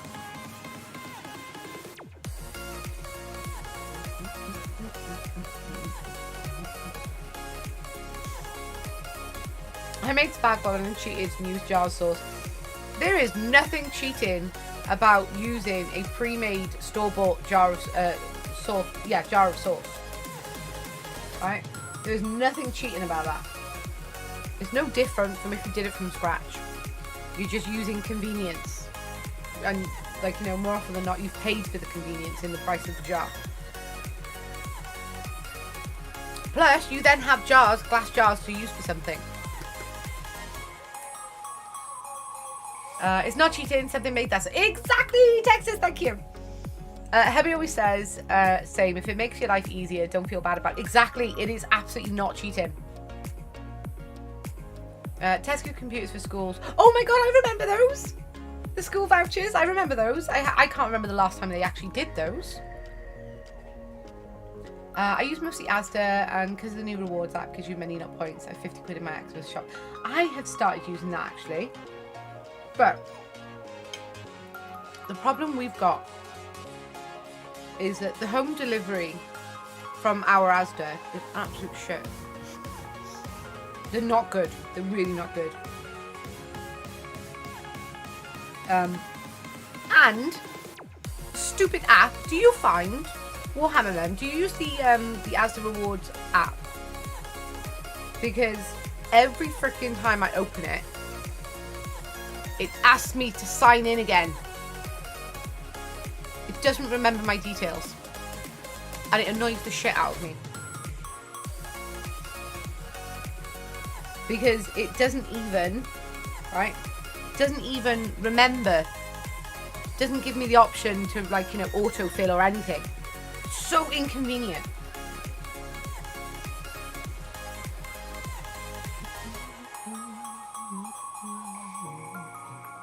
And then I have to try and remember my password. Oh, I actually remembered for once, straight away. And then it'll ask me for my two-factor authentication. Nice. Right, done. Hey, my cash pot is filling up. I earned 65p from the last time. I'm on £3.85 at the moment. I don't shop there enough. I should. I really should.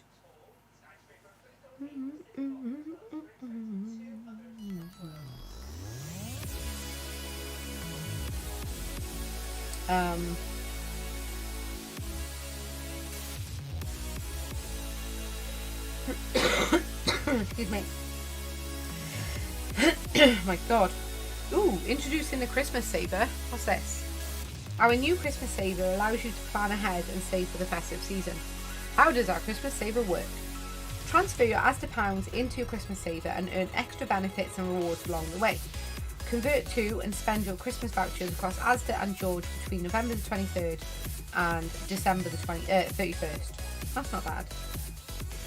Visit Cashbot. Okay, so I have nothing in my Christmas Saver at the moment because that was just a thing that's just popped up.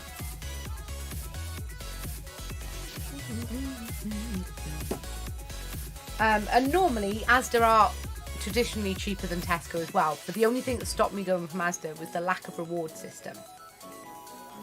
And when we do a home delivery shop, the service in my area for Asda is absolutely atrocious. It really, really is. It's terrible. But now that I'm going to be shopping around and stuff, it might be worth me looking into that again. Because I'm going to be starting to cash budget. This is my new fad, right? This is my new hyper focus. Where I'm trying to rein in our spend as much as we can, because at the moment our outgoings are more than our income because of the cost of living crisis bumping everything up.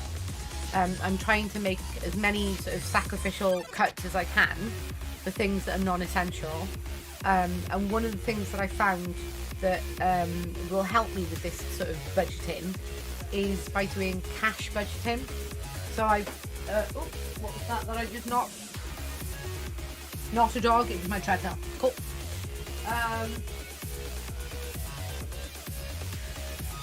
So I bought this a while ago. No, I bought this a while ago. Wrong way. But it's a cash budgeting folder. I've not started it yet. But essentially, you take your wages out of the bank and you divide it into whatever kind of folders that you want, envelopes that you want, right? And then it really, really helps you to budget because it stops you from spending money on a whim because all your money's in here, right? My daughter said, "Well, stuff a thing too." Yes, I'm so excited to start it. I'm not in a position to start it yet because I've got to save up 2 savings funds, right? One is an emergency fund, and then the second one is a month ahead fund. And then you never dip into those ones unless you need to, right? And even if you've got debt, they always recommend, everyone that I've been following, even Money Supermarket Expert with, what's his face, that's always fighting for, like, money saving stuff. Oh shoot, what's his name? Even he recommends get your emergency fund saved first before conquering your debts, because if you come across another financial emergency, you just can end up in more debt again because you have to dip into another credit card or take out a loan or something. But if you've got an emergency fund to cover that financial emergency, you don't have to perpetuate the cycle of getting back into debt. And then you can continue to use the snowball effect, the snowball method, to clear your debt and stuff like that. I'm super excited. I'm like, it is my current hyper focus. The amount of like TikTok videos I'm watching about it, so glean all the information, tidbits and stuff and advice. Amazing. Sorry, I've missed a bit of chat. Let me scroll up now with my mouse. As I do offers, like at the moment, if you spend 50 quid in one shop, they add an extra 5 to your account. Or if you buy 2 packs of Share Crisps, you get 150 back in that. Ooh, like £1.50 kind of thing. Asda for ages were really good, but they're also inflating prices hard too. Oof. Buy, not guy though. Prices went up everywhere. My shopping costs have went up so much. Yeah, same. Yep, our Tesco shops are only about £5 to £11 more expensive than Asda shops were per person. The rewards app is okay. I had lots of issues with it. Yeah. Mine just started doing that. It was signed in for ages before that, but mine autofills. Yeah, mine doesn't. And my iPhone normally does for some reason, like with everything else. But for some reason, it's gone through with the Asda one. I have to get use the app when I go into Asda, or I don't do it right. So I've got bugger all in at the moment. Oh no, Bunyip! You're going to have to sit down and figure it out. Make sure it's working so you're not missing out. Because if you're shopping Asda anyway, you'd be a fool to not get that fixed and benefit from it. And you're no fool, sir. You are no fool. Yeah, definitely went up way too much, especially for packed lunches stuff. Yeah, it's getting ridiculous. It really is. Watch out for things like washing powder. I paid 7 quid, but it gave me 4 quid back. Oh, nice. Save me from this numpties. Oh, I wish I could, Texas. I wish I could. I do kind of the same. I have 3 bank accounts. One's my oh shit account. One's my bills account. So what's left in the third is ours. I've been doing that for years, but unfortunately, it still gives me too much freedom in terms of splurging, because I have a severe lack of impulse control. I don't, like, for people who are new here, like yourself, Warhammer mum, you're probably thinking, nah, you've got your head screwed on. For people who've been here a while, like Texas, Luke, Jen, they were like, no, she fucking haven't. I have a severe lack of impulse control to my own detriment. Shh, don't tell them. I'm not wrong though, am I? But you know, I know my shortcomings and my major failings, and I'm not ashamed to admit them. But I am ashamed of them, if that makes sense. But I'm trying to take steps to make my life better in terms of my financial decisions. Like I bulk bought, I bulk bought, here we go, words, for years. And that has saved me money. Like I did a house cleaning supply run, what was it, last month, Gem, and it comes to like 150 or 180 pounds. And me and Jem were like, oh, that's expensive. But then I broke it all down in terms of what I bought and how long on average that item would last me. And it was like, oh yeah, actually, that's not too bad. It's just, it always seems a lot because you're bulk buying in one go, kind of thing. Where are we? I have a pump with a bright yellow out of order sleeve on the handle. Guy tries to pay me directly. I point him to the pump to show him the sleeve. So he goes over there and tries to insert the cash into the receipt printer while looking at the sleeve.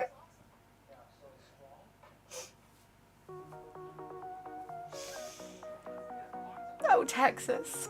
You poor thing. I only really use Asda for clothes. Their bras are really good. I agree. I think I'm wearing one right now, so yes, I agree. I had to check what bra I had on. But yeah. But I do my grocery shopping in Tesco because I still get staff discount. Oh, that's the shh, don't tell them. Yeah, I get that now. I feel you, we call him ADHD tax. Oh my god, if you've got ADHD as well. I'm waiting for my official diagnosis of ADHD and a possibility of an official diagnosis of autism. But oh my god, it explains so much of literally my whole life. Like, I went to my GP after my friends said, my neurospicy friends blatantly could see these traits in me. Obviously, I had no clue. So we obviously started having, like, you know, discussions about it. And they were like, oh, well, like, you know, just go to your GP and see what they say, like, you know. So I made an appointment, and prior to the appointment, she sent me a link for a printout of a questionnaire. And she was like, fill this in and bring it to the appointment with you. And I was like, right, cool. My friend Paget here, who is often in stream, helped me fill it out in person, because he knew if I didn't have someone physically doing it with me and helping me, I wouldn't get it done because I procrastinate. Right? And when he was going through it, he started me asking the questions, and before I even had a chance to answer, he was like, well, I already know the answer. That's a yes. That's a yes. I'm not going to answer the question in a minute unless I get stuck. And he was like, yes, yes, yes, yes, yes, yeah. I think out of the whole form, he asked me like 3 questions because he wasn't quite sure on the answer. Everything else, he was like blatantly yes, hell yes, fuck yes. So I took that to my GP appointment, and she gave me like what felt like a mini interview, right? So it was basically everything that was on the questionnaire, but more in depth. And by the end of it, she was like, yeah, I'm going to put in a referral for an official ADHD assessment. And she said, I'm also going to tack on autism as well. I'm like, okay. But honestly, like, the things I've been learning about ADHD and autism, or like, you know, or DHD as it's known when you have both, it has literally been life affirming, because I've related to like 99% of everything that I've come across so far. It's ridiculous. I use Supermarket for cleaning stuff because it's cheaper than even B&M. Oh, sorry, Supermart. Is that a store brand? Like an actual store? I've not heard of that before. I really miss my Tesco staff discount.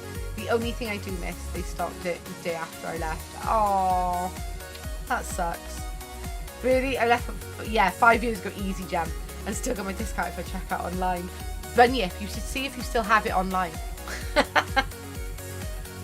I didn't get mine until I was 35, still waiting on ASD one. Yeah, I'm 37 now, and like, I've had a few people who are neurotypical say to me, well, why do you care? Like, you've gone your whole life and you're surviving, you're alive. And I was like, am I? I'm like, you know, I twitch. Am I actually surviving? Or am I just struggling to get by day? And I said to him, I said, the best analogy I've come across as to why people want their late diagnosis, like later on in life diagnosis for ADHD or non-neurotypical conditions, is imagine you have your car to get to work every day, but your car is a beat up, old, conked out Chevy, and every single day you go to start that car and the engine light comes on and the car doesn't start and something's wrong with it. So you go and get a tool to fix it. And then that happens every single day. Every single day you're amassing a new tool to fix a new problem. And then every single day you're late to work and your boss calls you up and goes, why are you always late? Oh, sorry, I've had car trouble. Oh, well, everyone has car trouble, but they're not late to work. And you're like, oh, yeah, okay, I'll do better. And then the next day you have a word with one of your colleagues, and you say to him, like, how are you not late? Like, when you have car trouble, how are you not late? And they're like, it's simple. Like, you know, I've got a nice shiny new Tesla. I get Tesla breakdown. If something goes wrong with my car, they instantly come out and fix it or give me a cover car while they're fixing mine. And it suddenly dawns on you that no one told you that the problem was the beat up old rundown Chevy that kept breaking down. And you've amassed this whole toolbox to fix this car and keep going on and on and on. But every single day you're struggling to get by.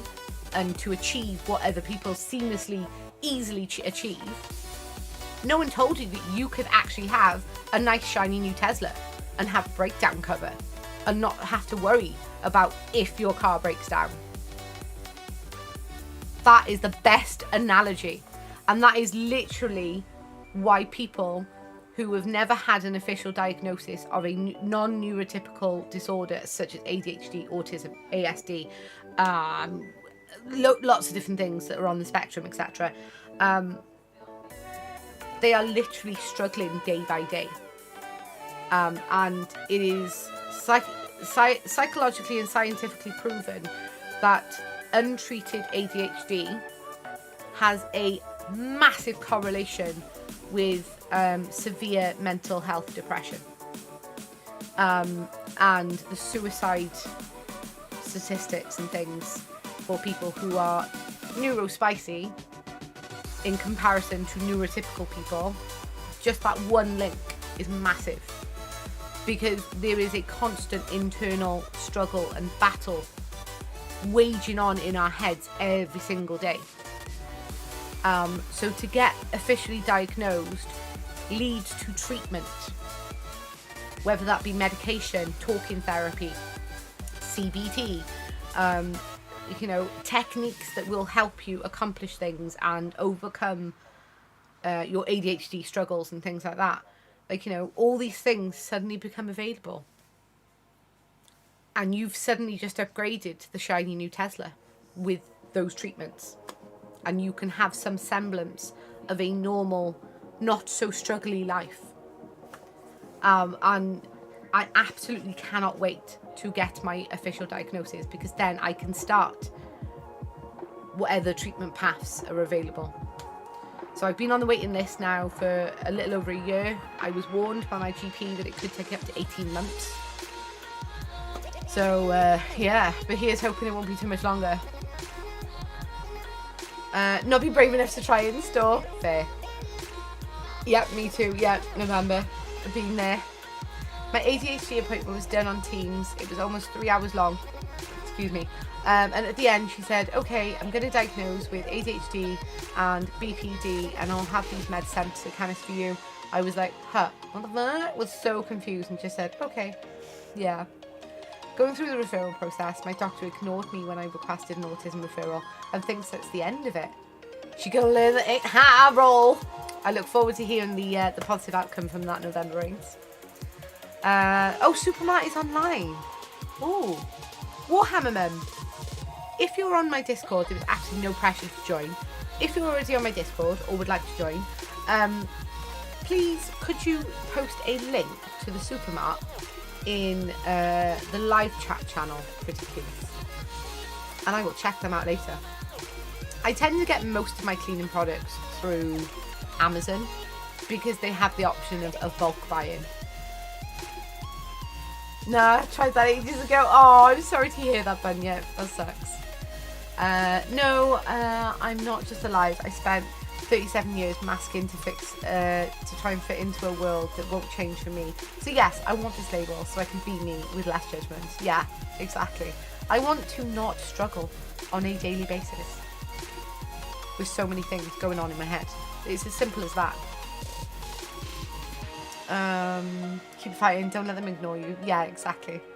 I think my parents had me tested for ADD and I had it, but they refused to medicate me because they didn't think Ritalin was the right approach. Still got a degree of higher education, just took me forever. This is the thing, right? People assume that if you're autistic or if you have ADHD or any kind of neurospiciness, right? They just assume that you're never going to achieve anything in life, that you're dumb, you're inferior, or any of these negative connotations, right? And that is not the case. Like, we are capable of achieving things. It is just a hell of a load harder for us to do it. And quite often unnecessarily. So I'm sorry that you were never treated for yours, Texas. Appreciate it. I enjoy a good scrap with an asshole professional, so I'm going to give her a rude awakening. Go on. Give her what for? Oh, bam. I got £7.69 in my cash pot, but £4 expired on the 5th. No! That's another thing that I don't like about the Asda thing. The expiry. What's the average expiry on the Asda rewards?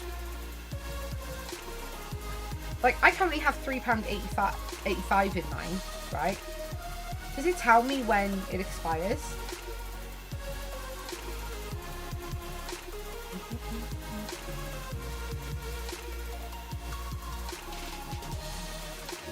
Yeah, because I had 23p expire. It expired Cash App as the rewards app, 23p. I mean, it's only 23p, so it's not breaking the bank too much, but still. Like, with Tesco Club Card points and vouchers, they never actually expire. They do have an expiry date on them, but you can reclaim them if you don't spend them in time. So I don't like this bullshit. Now, it doesn't show me back far enough, so I don't know when I earned that as to when the expiry date was. So I don't know. Maybe help. Let's see if we can find the info on the help for like when it expires. Did you say neurospiciness? I did. I absolutely did. I love it. Same. That's why I say it. We are neurospicy, Texas. We are not neurotypical. We are neurospicy. It's mostly because neurodivergent I often trip over. So, you know. And to be honest, neurodivergent doesn't always express a sort of positive association with it. Like, it kind of, you're divergent, there's a divergence. So it kind of leads me to the word not normal or abnormal, which technically speaking, it's like, you know, ADHD and things like that. Yeah, they're not normal. But nowadays, what the hell is normal, right? So neurospicy is so much nicer because it makes us sound awesome and fun and cool. Go away, I haven't done anything yet.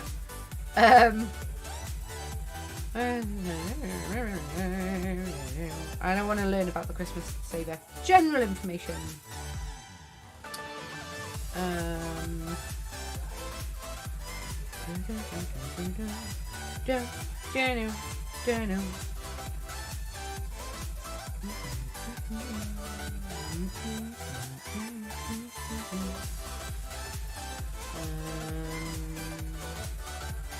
How do I spend? Ooh, how long do vouchers last? How long do my Asda pounds last? You have 6 months from the point of earning to spend your Asda pounds. Unused Asda pounds will be removed at the end of the month, 6 months after earning. Asda pounds are considered spent from the cash pot at the point they are converted into a voucher through the spend page in the app. Your earliest earned Asda pounds will always be used first when creating vouchers. When you create a voucher, the voucher expiry term shown on the voucher will apply. Right. How long do vouchers last? You must use your vouchers before the stated expiry date. In most cases, this is 90 days, but may vary on promotional spending boosts. Please check the detail of each voucher in the spend section. Don't worry, your voucher will only be used if the value of your shop is the same or more than the value of the voucher and remain in your app. Boost vouchers. From time to time, you'll also have the opportunity to boost what your cash pot is worth if you create a voucher to spend on certain items or during certain periods. If boost vouchers are available, they'll be shown in the app. Please check the details. That's pretty shit. That's 3 months, right? So what you earn in your cash pot. So what you earn in your cash pot will only be there for 6 months before it expires.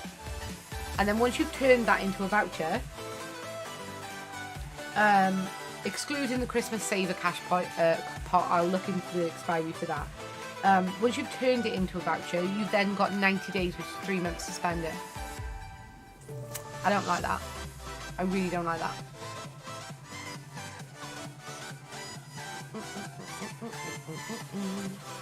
You said I should have turned it into a voucher. Yeah.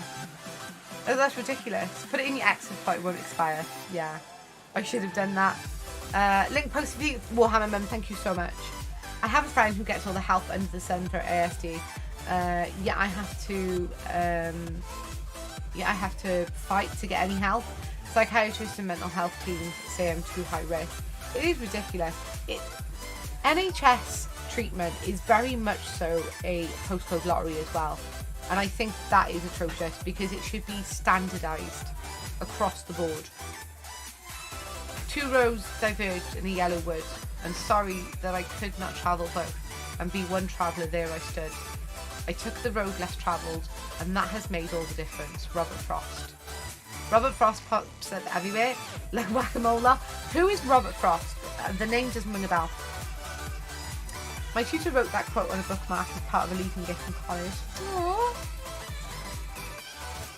I actually like that. It's cute. Right. No, go away. So let's go back to help, and we'll have a look at the Christmas. Oh, saver pot. Can I transfer it back? Probably not. No. Once you've moved your cash pot into the Christmas saver, you cannot move it back. Please make sure you are happy with the amount you are moving across, as we cannot move this back to the cash pot. Can I take my money out earlier? No. You cannot spend your Christmas saver cash pot outside of the 24th of November to the 31st of December. All Christmas saver vouchers must be spent by 11:59 on the 31st of December, otherwise they expire and no longer be valid. So it's the same bullshit.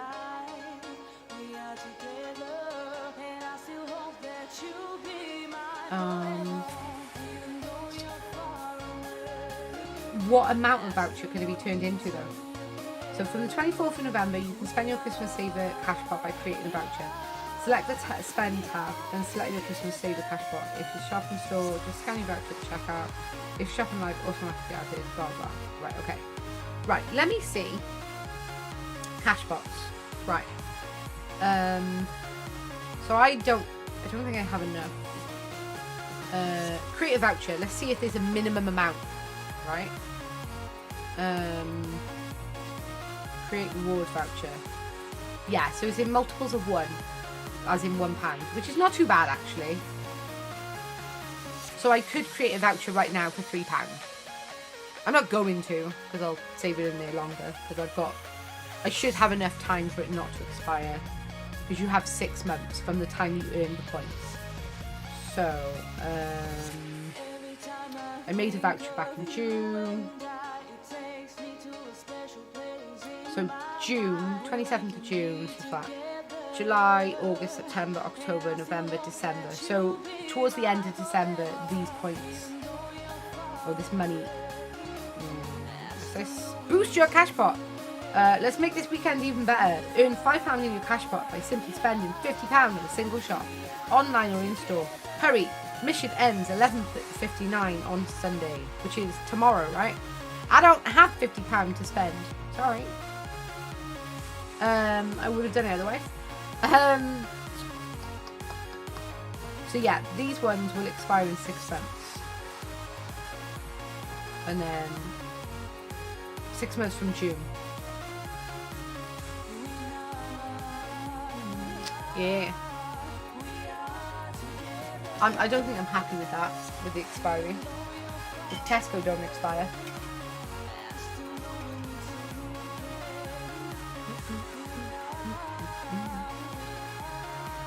Nothing Gold Can Stay is one of his poems that helped me deal with grief.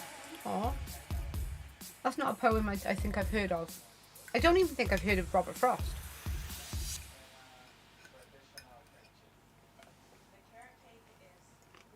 Sorry, I haven't finished my food yet.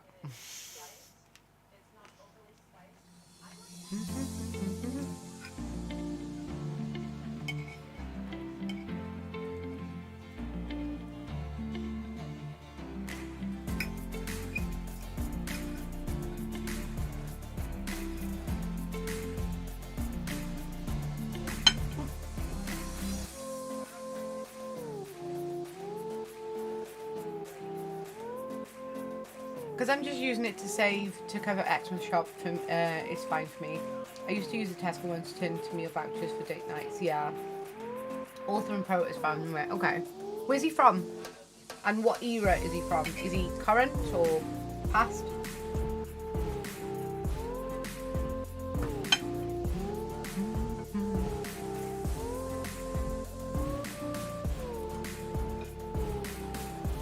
That's what I do with my my Tesco Club card as well. I save them as part of the Christmas Saver Club. And I'm up to £75 already for this year, and we're only, what, near the end of August. And I've still got until November to increase that and boost it by topping it up as well.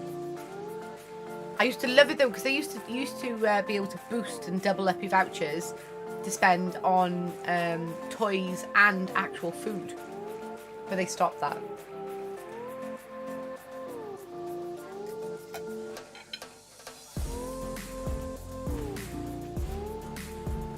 Past, you think, Flo? Okay, cool. And the things that I can like double up my vouchers on now are not things that we would utilise. Like day trips out to like theme parks and, like you said, like meals out and stuff. Well, like we've got 4 kids, right? We don't go to things like theme parks and stuff because that's too damn stressful. My husband doesn't drive. Our car only fits 5 of us in, and we're a family of 6. So someone would have to stay home and not come with us. And I would have to do all the driving.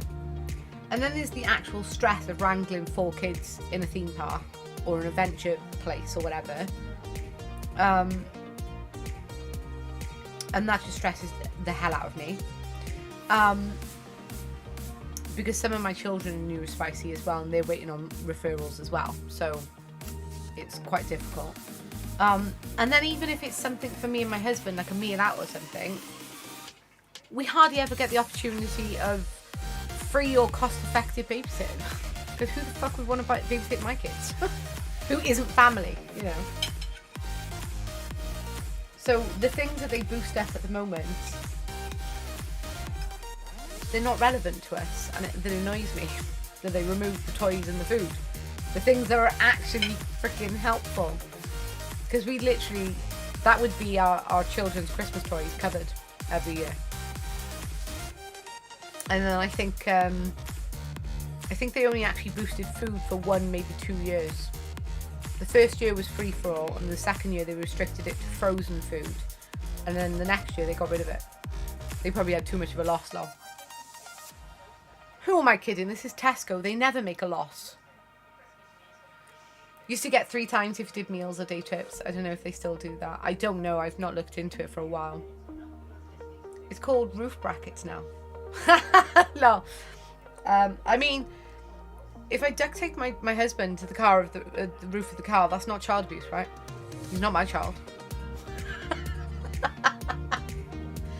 I'm lucky my husband is a driver. I'm not medically able to drive, but we have a 7-seater for when all 5 kids are home. We used to have a 7-seater, but we don't now. We have a 5-seater now.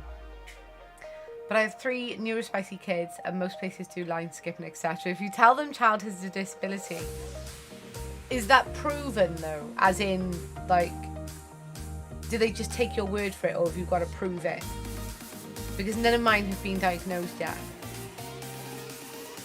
We're still waiting on the school referrals and stuff, and they are just dragging their feet. They've had a whole year now, and they've not got back to me with anything. Because I went to my GP at the same time as requesting the stuff for myself. I requested the stuff for my kids, the ones in question. And they were like, oh, sorry, we don't deal with children anymore. You have to go through school for that.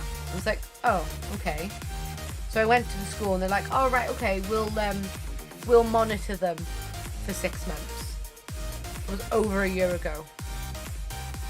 And every time I asked the receptionist about it, she's like, oh, I'll find out for you and get back to you. And then she never gets back to me. So day 1 that they're back this term now, on the 4th of September, and we'll be marching into that school and going, what's the crack, yo?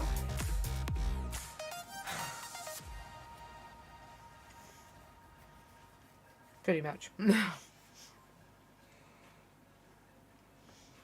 Right, access cards.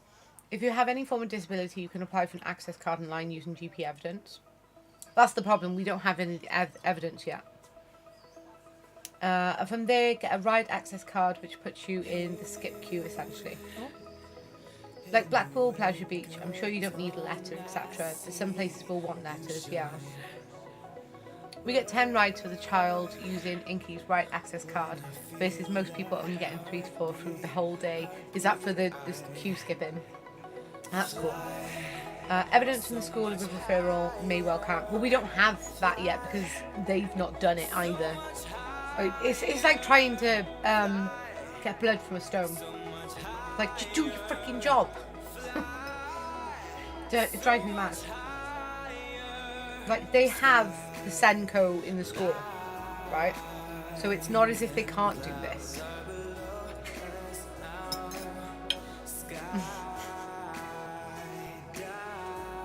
And where my youngest son is concerned, it's actually in their benefit to get their shit together.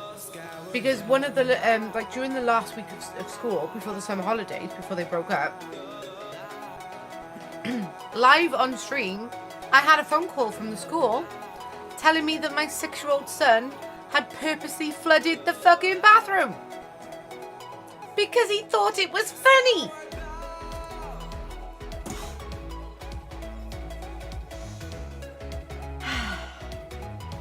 And we're trying to get him assessed for ADHD, autism and Tourette's. But yeah, the school are dragging their feet. And then we're trying to get my 8-year-old daughter assessed for ADHD and autism as well, because they're both showing massive traits and symptoms. Do you know what? The next time they fucking ring me up to complain about Logan, right, I'd be like, oh, so how's that referral going then, yeah? No, still not done it? Well, fuck off until you have, because until then, I ain't disciplining him if you're not bothered to fucking support him. And hang up. And I will fucking do that. I hate that school. No, I don't hate the school. I hate a single teacher in that school. Because I did not put up with her bullshit. So she doesn't like me because of it. And I don't like her for it either. Superman Plus! Good evening. How are you doing? I'm sorry, you've literally just... Was it my tirade that made you push the follow button? Thank you so much. Stu Redacted, good evening. How are you doing as well? Be right back. Need to tidy up. Go away, fly. Did I just Mr. Miyagi a fly? No. Damn it. I thought I caught it then. God damn it. Be right back. Need to tidy up shop before the clothes get here. No worries, Texas. Why do their job when they can get paid not to? Yeah. But they would still be getting paid to do their job, and their job would become easier. If they have a child with a disability in the school, they get an extra £900 per term for them. Also to a benefit. Exactly! There is just no reason or excuse why it's not being dealt with. Can advise that you do not slap them down quite that hard. Ah, no, trust me, it would be warranted. At this point, it would be warranted. Oh, my goodness. I'm okay, a lazy day. I mean, it's the weekend. It's the weekend. You're allowed a lazy day. I've been watching from the Mrs. Laptop. Oh, who's the Mrs. Laptop? Warhammer Mum. Oh, awesome. Hi, how are you doing? I'm back. Oh, you made chicken fried rice. Did you do what I suggested with the nuggets and some egg fried rice and peas and soy sauce and stuff? That sounds amazing, Jam. Warranted or not, from personal experience on both sides, firm diplomacy rather than a case of bay. Lol. Well, maybe, but I'm past the point of caring now. And if they won't help, then I will become their problem, as well as my son and daughter.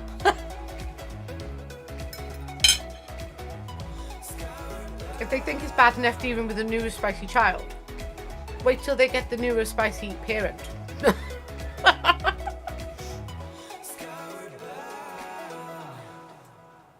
No, I've had a single chicken thigh in the freezer. Huzzah! The chicken nuggets live to see another day. Or kind of not live, but you get the point. They see the help as a waste. I lived through this kind of thing in my school years. I had to be removed from school because of reasons. I don't know, I think it's slightly different, America and UK, because like Warhammer Mums hit the nail on the head. The school literally gets more funding for more special needs or additional needs children that they have in their school as a student. And our schools are so underfunded that they will literally claw at anything to get that extra funding. They remain to be eaten another day. That's the one. I get you. My mother tried to walk after schools when I was young and troublesome. I paid the price for it, unfortunately. Oh, that sucks. I know. So, because I grew up in the care system, I saw it from both angles, right? I know what lines to just sort of like, there's the line. Oops, sorry, brush. There's the line, right? I know how far to put my toes over that line before I stop getting away with it. And because I've seen it from, I've seen it from the inside. So all the red tape and the paperwork and, like, you know, the hoops that have to be jumped through, etc., etc. So I have a very good understanding of how schools work over here in terms of all the processes that they have to go through, kind of thing, if that makes sense. Same here, lot. I got banned from the school, lot. And Mum told me if I didn't control my animal, she would, and I snapped and went for her. She didn't press charges, but the school did because it was inside the school. No! Oh, what a bastard. The police told me where to take her next time, so there was no CCTV. Yes! Don't you just love it when police are like actually human beings? It's a shame schools have to meet criteria just to get funded. Yeah, Texas, you're not wrong. You're absolutely not wrong. Not only are the schools underfunded here, but they have understaffed. Yeah, same here. Same here, unfortunately. I think that's a state of being in most places, to be fair. But then I scare the shit out of professionals because I come at it with cold, calm confidence. And the cold, calm confidence of a support worker who's been tangling with the social systems for a long while. Yeah. So I tend to get my way, lol. Same. I am like a dog. I will not let go of that bone. Desco and Jenny's game together. Huzzah! That was good timing, Sarah. I was glad they were nice, or I would have lost my PVG, so wouldn't have been able to work with kids or disabled people anymore. Yeah, this is true. But we're all human at the end of the day. We all snap. You know, and if we're poked and prodded and buttons are pushed too much, it is literally human nature to fight back. You know, we have our snapping point. And obviously that varies for everyone. But I'm glad you also didn't get into trouble. But yeah, that school sounds like not very nice.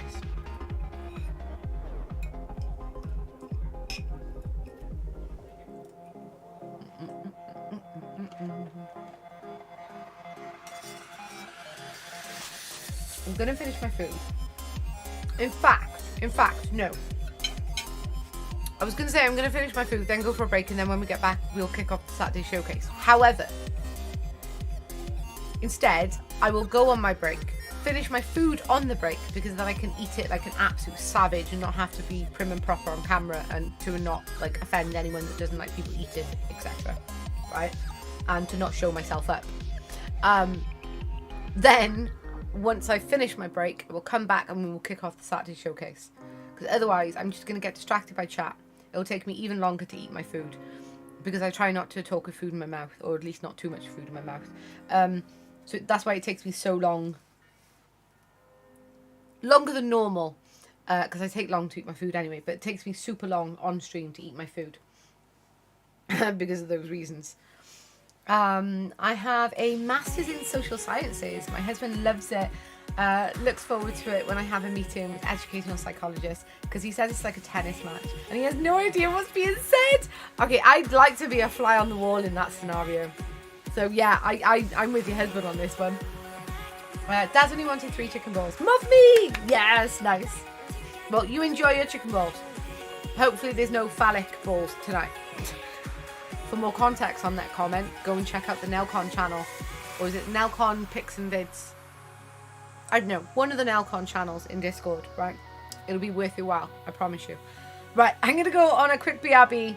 When I get back, we are going to kick off the Saturday showcase and go through all the amazing artwork projects and pictures that are in there. So if you haven't already posted something in there, Saturday showcase channel in the Hobby Hub section, get posted. And I will be right back.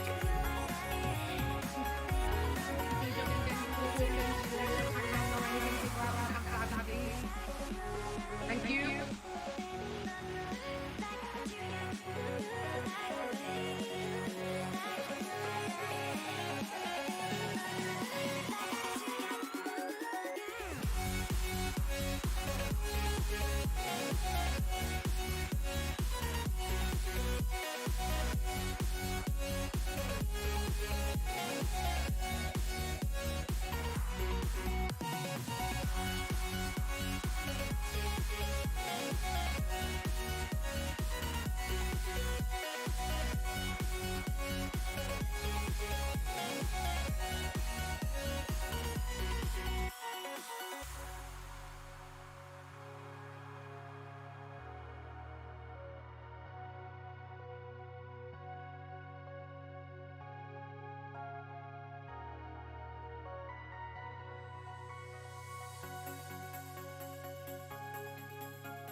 Get ready to clip this. Are you ready? Are you ready?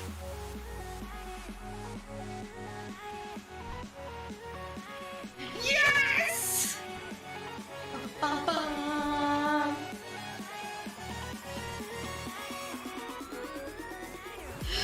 Yes! Can we get some hype up in chat, please? That is my 400 mat. Finally, I complete the achievement of Horde of Hoofbeats. Oh yes!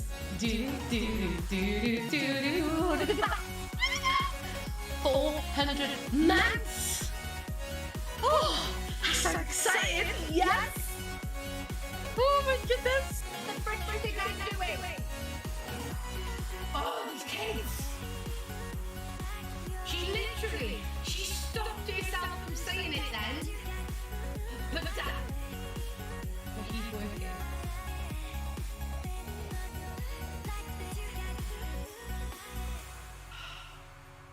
Who's that? God damn it. Oh my god, it's a Disney robot! It's like something out of Batteries Not Included.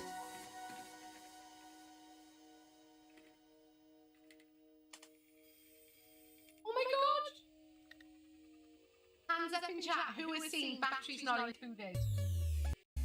Willow, I know that. I know. And this is Willow as well. This is Willow. Don't lick me, I don't like it licked.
means that you don't need anything important. Your legs not hanging off or anything to go out and ask Daddy, please. Thank you.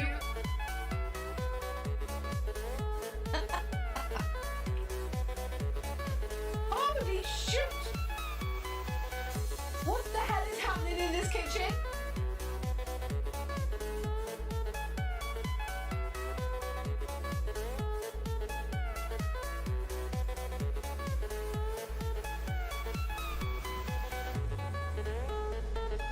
Where's all the pallets? I need a pallet. I need a pallet. I'm holding out for a pallet till the end of the chase. It's gotta be hard, it's gotta be worth it. It's gotta hit it right in the face. I need a pallet. Yeah, I think I've lost it. Oh, Mr. Hatch is born for me. Mr. Hatch. Oh! I got a hatch! Yes! No. Yes!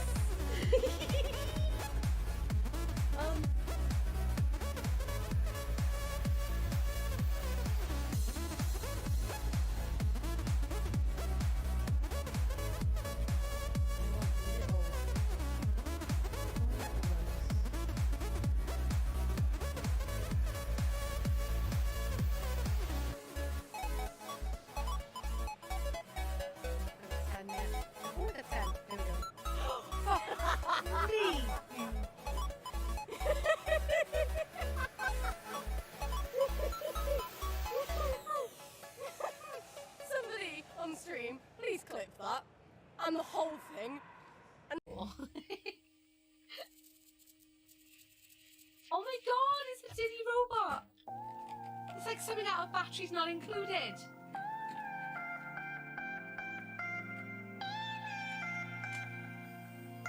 Oh my god! Hands up in chat, who has seen Batteries Not Included?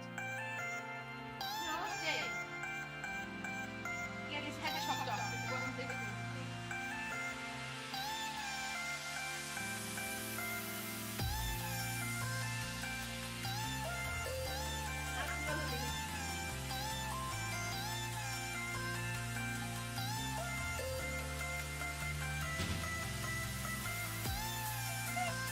The frick do you think I'm doing?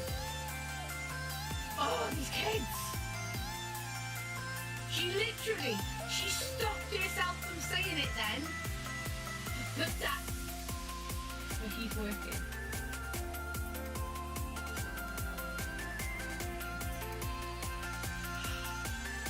Move some. Oh, damn it.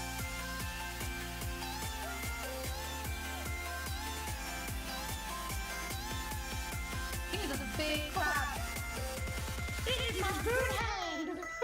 Because it doesn't sound any different. Oh, poor thing. But yeah, can you be mine now? Hey, I'm getting all my kids into Warhammer, right? Any advice to yet-be would-be parents? As soon as you're able to, get all of your children, even if you've got kids that are not already into it, right?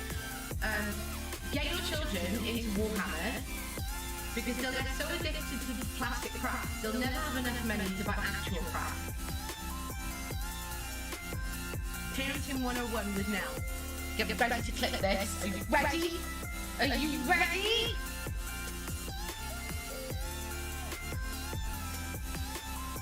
Yes!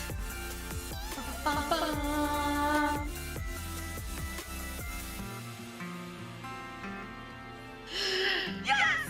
Can we get some hand up in chat, please? That is my 400 mount. Finally, I completed the achievement of Horde of Hoofies. Oh yes. Do do do do do do. Look at that. 400 mounts. Oh, I'm so excited. Yes. Oh my goodness. Oh, what's the global token here? Oh, where? Oh, where I just ran. Where did you just run? I'm How did you not see me? Could someone please clip that? But you know where it happened.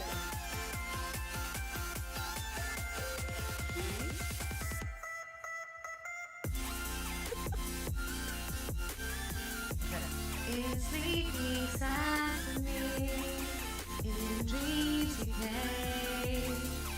That voice which calls to me and speaks my name.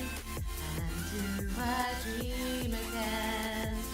For now I find the phantom of the operator inside my mind. There you go. Thank you so much for that epic. Welcome in, Austin. How are you doing today? How did your stream go? Welcome in, everybody. Ah! I got to the connection. What's up, what's up, what's up?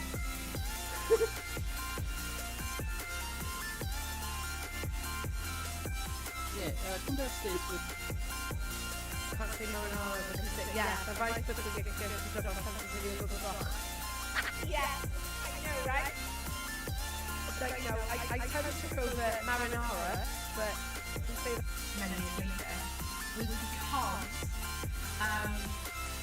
it was coming up to Valentine's Day and it was on a leap year, and it's the whole like tradition that on a leap year the woman can ask the man, like they can propose to the man, and he was like, oh hell no, was I letting you do that? So yeah, he got down on one knee and proposed. He was so cute though, he was so nervous that he was on one knee proposing. He went, will you do me the great honour of marrying me, please? It was just a little please on the end. Hilarious. oh my god, I disappeared! Oh my god, so can someone click this please? Can someone click this? It's a floating, my charms. My charms are floating, my toolbox is floating. Oh, I'm back! There we go. Someone keep them back. Oh my god! Robo's flying. Oh. Don't go with your Robo, you have a problem.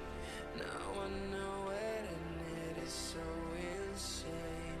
How I treated things like you can. Bing bong.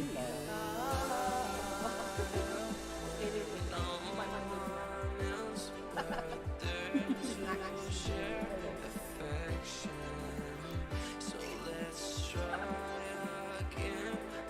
Oh god, talk to Momo in the building with the orange neon sign.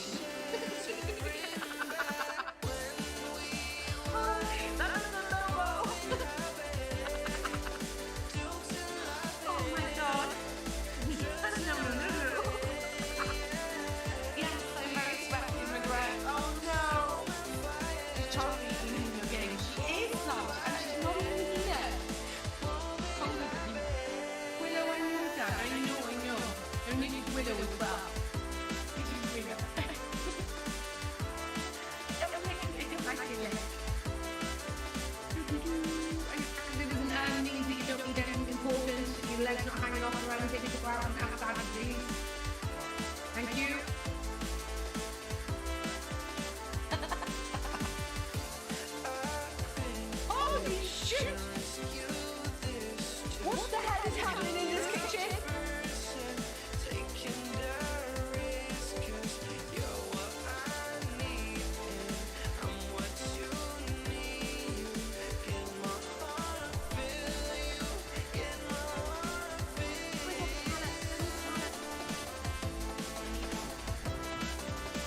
So I am. I don't know why I was still muted. Thank you, Warhammer man.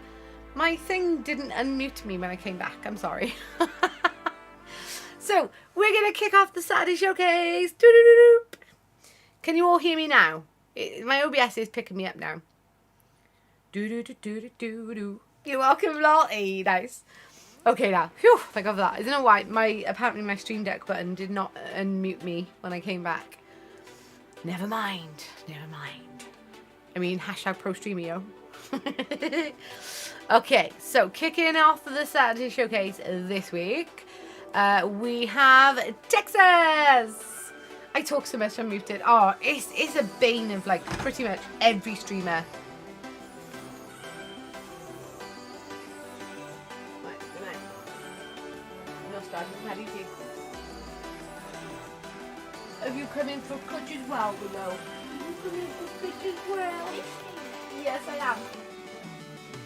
Yes. Right, excellent. No sound. Oh, she wants proper cuddles now. She wants proper cuddles now. No, I don't want licks. Right, let's go. There you go. Oh, you've been at the bar. You've got mud on my leggings.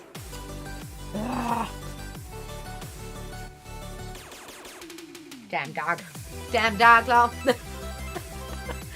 So, where were we? Texas! Yes, that's right, Texas. I don't know if Texas is back yet, but he is back in full work. So, he's put Necron Overlord General Grievous. I believe this is the only 3D print in the army for the Necron's commission I've done. It was a bit intimidating, I guess. For a project because of the amount of detail, a few mistakes with assembly, the client pre-assembled it, and just trying not to make the base stand out more than the character. But I think it's good and done, and now I have more to assemble and paint on his upcoming, now probably past Thursday. Can't complain, staying in employment. Hey, let's have a look. Oh, I see what you mean about trying not to have the base steal the focus because of the dead Necron enemy underfoot. But I do like this. Do say this was 3D printed. I actually really like this. I like the swords as well. I like the glow. That's very cool. Oh, he's literally ripped his spine out. Alright, that's cool. Again, going back on these Necrons, I love the colour scheme that Texas has gone for. With like the classic Necron-y colours with the silvery sort of bronzy gold.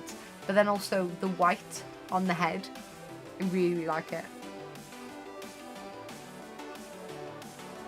I see what you mean about the whole General Grievous thing as well. With like the multi-arms and weapons. Yeah, it looks very cool. That's that one. Next up we have Tea Time with Toby. He got his League of Votan finished in time for Nelcon.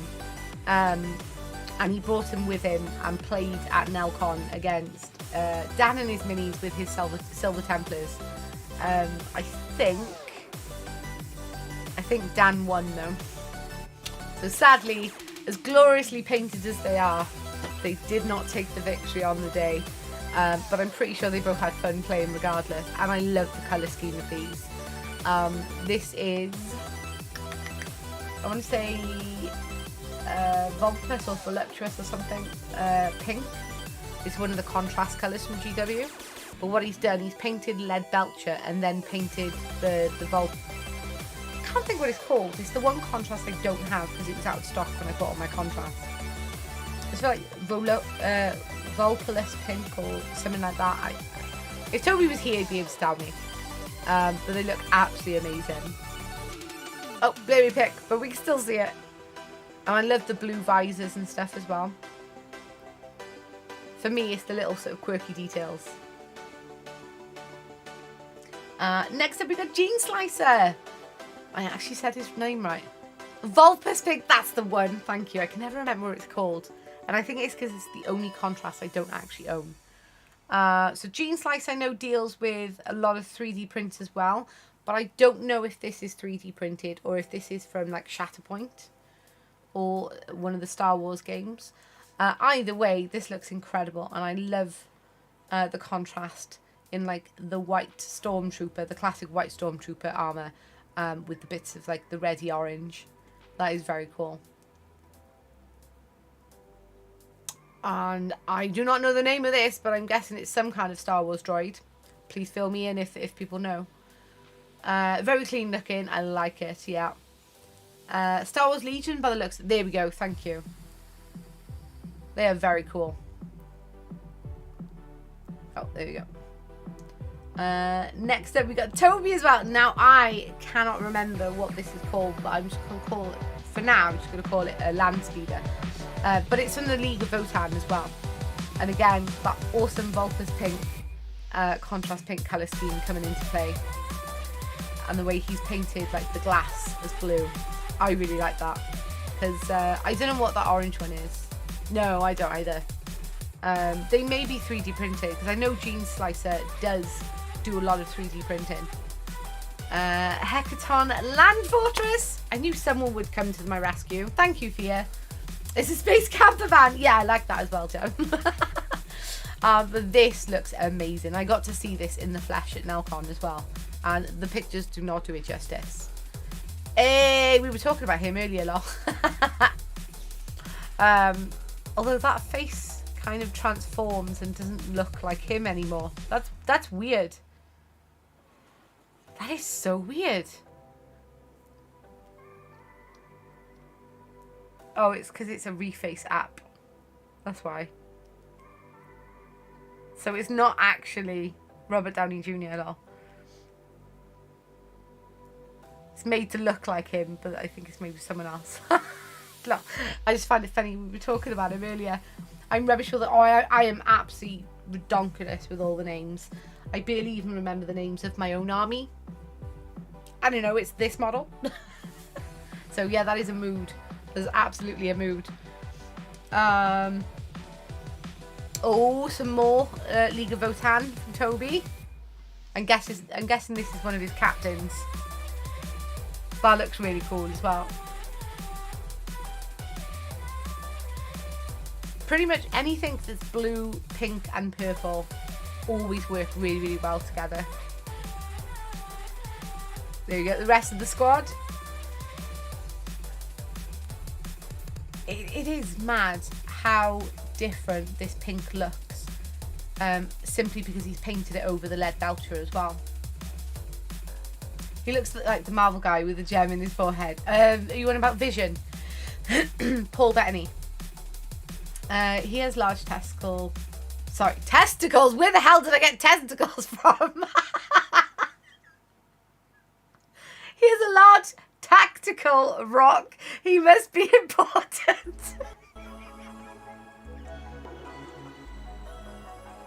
How did my brain get testicle from tactical?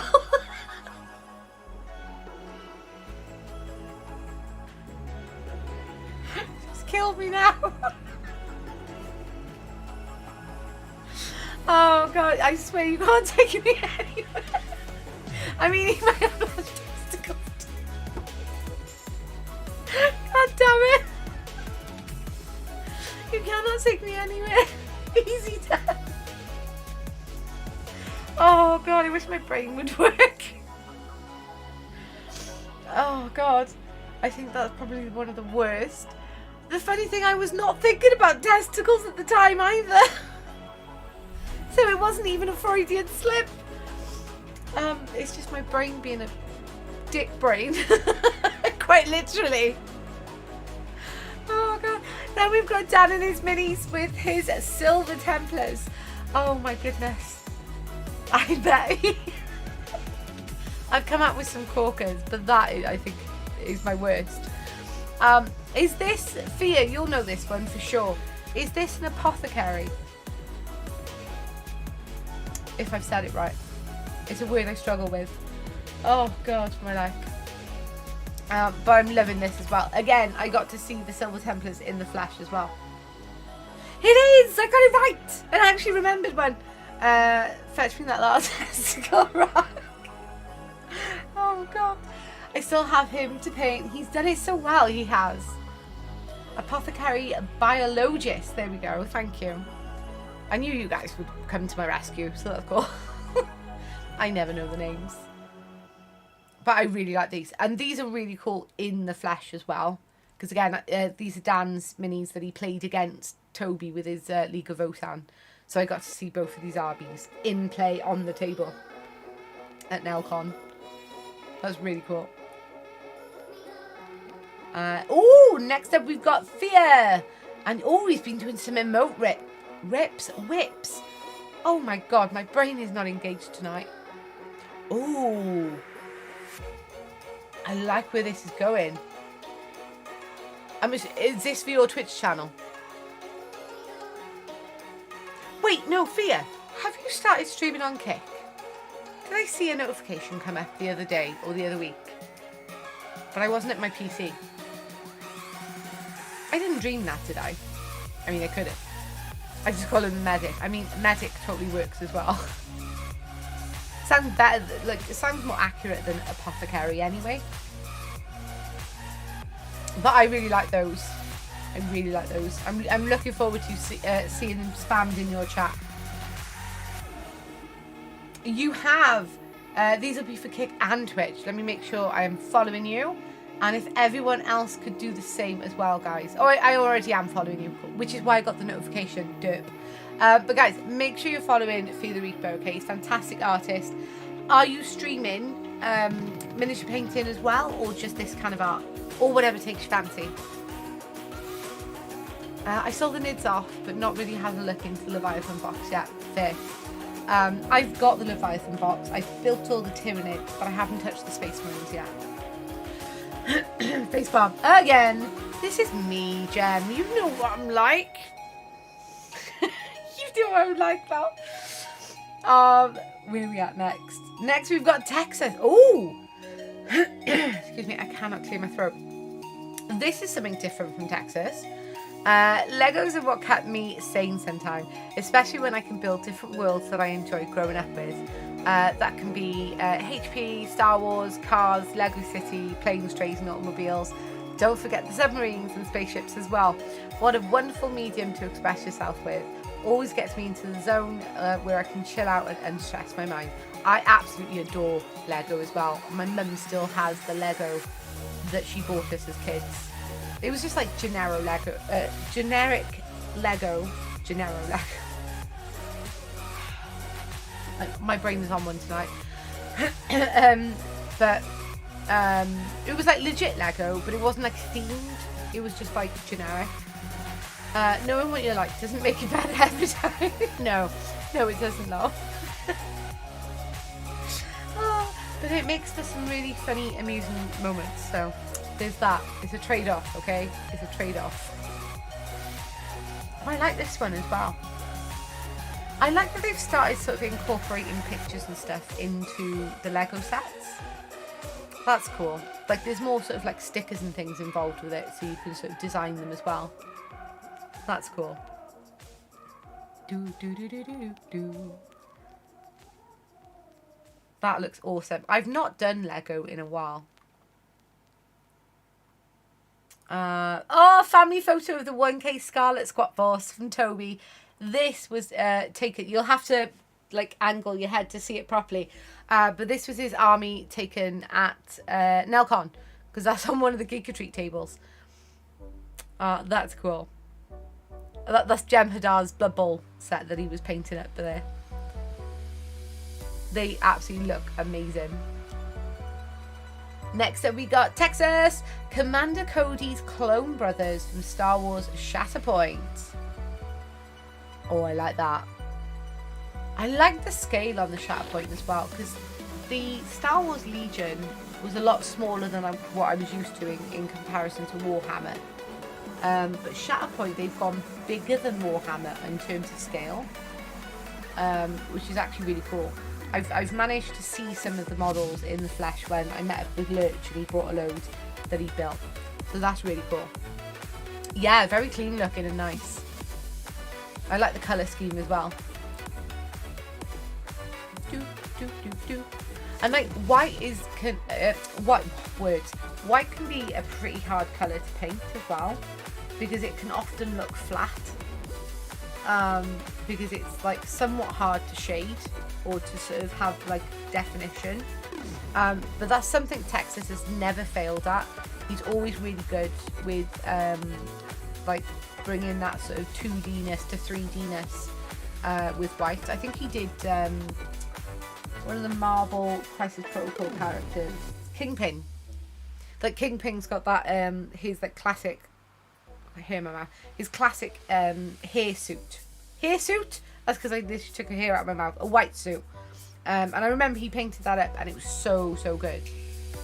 Really, really good. And yeah, he smashes it every time with the white paints. That is really cool.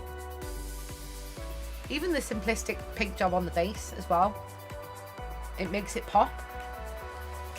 So in comparison to the Necron, where there was so much going on in the base, it kind of like detracted from the model. This base looks awesome, but does not detract from the model. I like that. That was very cool. Oh, next up we've got Fear the Reaper, a present for Riri that I'm so... Does she know about this? I mean, I haven't seen her tonight, so hopefully she doesn't see this, but if she doesn't know about it. But oh, I love this model. I love the dragon models from Age of Sigmar. I think I'm going to be getting one of those from the Stormbringer magazine at some point. But I like this. This is a hefty diorama going on. I like this a lot. I'm a good dragon.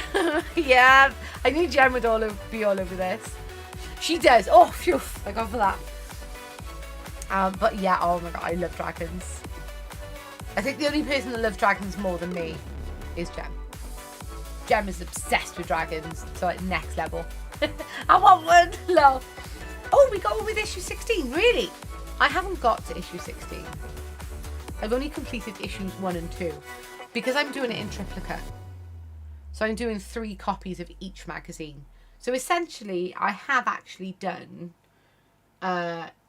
6 magazines worth. But yeah, I've not opened the rest yet. And I've just noticed we've got the same mouse. Fia, we've got the same, obviously not this one. This is my hobby desk wireless one, but my gaming mouse, I've got that one. Is that the is that the Naga Trinity version or the Naga Chroma version? Because I had the Chroma version, but when it finally broke on me after like a good few years, I upgraded to the Naga Trinity. And the difference being was that the Naga Trinity comes with replaceable side button sort of pieces. So you can have the 12 buttons, or you can have 5 buttons, or you can have 2 buttons.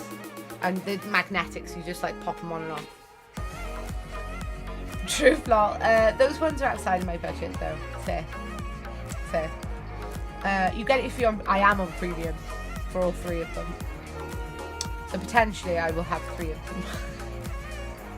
Well, I say me, my children will have 3 of them. Because that's who they're for, you know. Oh, who is this? I can't see the name. Who is that? Oh, bloody streamer mode. There we go. A Night Whisper! There we go. Wakana, Daughter of the Shadow from Signum Games. She took me forever to finish, but by God was she worth finishing. She looks incredible. Look at all the non-metal metallic on those weapons. Holy moly. I absolutely adore the Signum models. I 3D print a lot of them, but you can also buy them 3D printed from them, from Signum Games. Oh, they look, the blue skin as well. I love that. Oh, the little fairy thing on the top. It looks like a flying gobbo. I'm guessing it's some kind of pixie fairy. That's adorable. That is really cool. Well, that's super sexy. Yeah, it is. There's some really nice dragons in my loot collections. Yes. I love dragons. Love dragons. But like, even look at the cloak. Oh my god, the non-metal metallic on the cloak as well. And the bits of armour. That is stunning.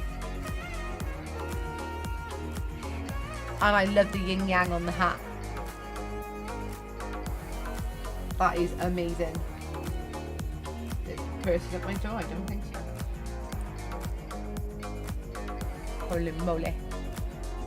Next up we've got Viva la Vegan! My project over the past few days, first time doing weathering, work and snow.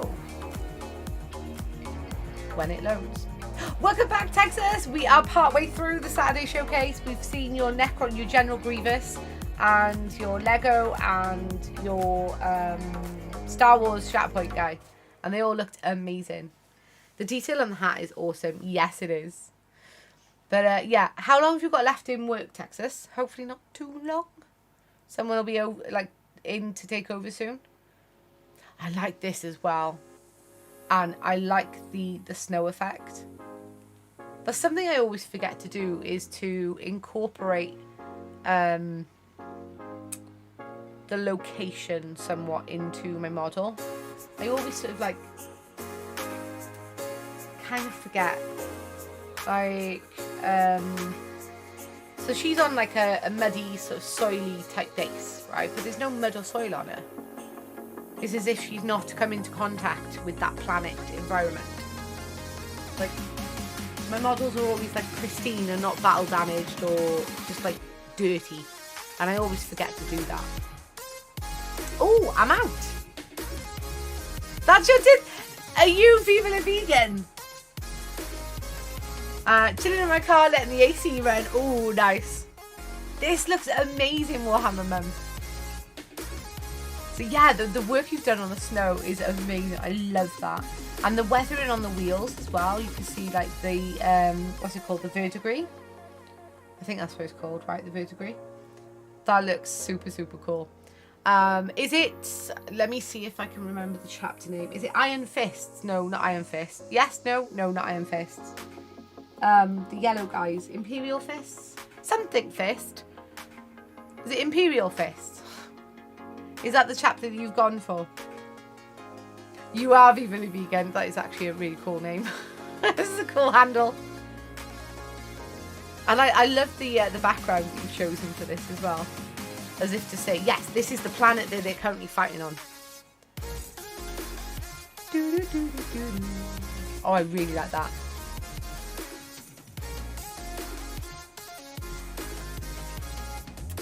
Forearm Emperor Fist or something. I forget now though. Cool. Emperor Fist, is it? I knew it was something fist.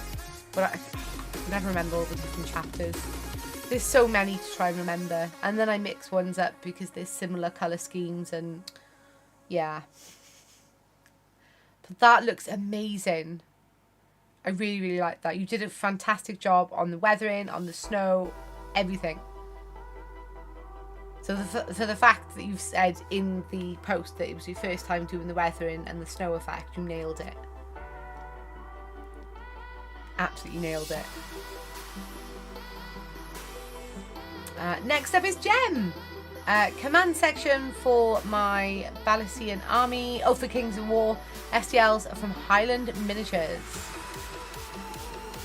Oh, so I didn't realise Kings of War was more historical. Oh, I like that. Look at the checks on the flag as well. That's something that I don't know many people who like or enjoy painting. Is like the whole check mark thing. But that's done really well, Jen. Square bases as well. What Emperor is insisting on a fisting? Texas! Kings of War is like Warhammer Fantasy. Ah, okay. I know very little about Kings of War. Like, Gemma's mentioned it, that she's doing models for it and stuff, but I know, like, nothing about the type of game or the lore, etc. I did not enjoy painting the check marks. That's where why there's only a handful of them. Yeah, no, mood. I get you on that. I don't think... I know lots of people who have painted them, check marks. But I've yet to come across someone who actively enjoys doing it. Like, I enjoy doing edge highlighting. When it's like easy edge highlighting and like, you know, you get to it easily, like on something that's not obscured, I find it really, really cathartic. So for me, going from like simple edge highlighting to check marks. Check marks are the other end of that scale. I like the bases. I like the bases as well. I like the colour scheme, the colour change on that, like going from that yellow to black. That is really cool. So how many, how big is your army for Kings of War, Jem? Oh, you're very welcome. How big, how many models would make up your army in, say, comparison to Warhammer?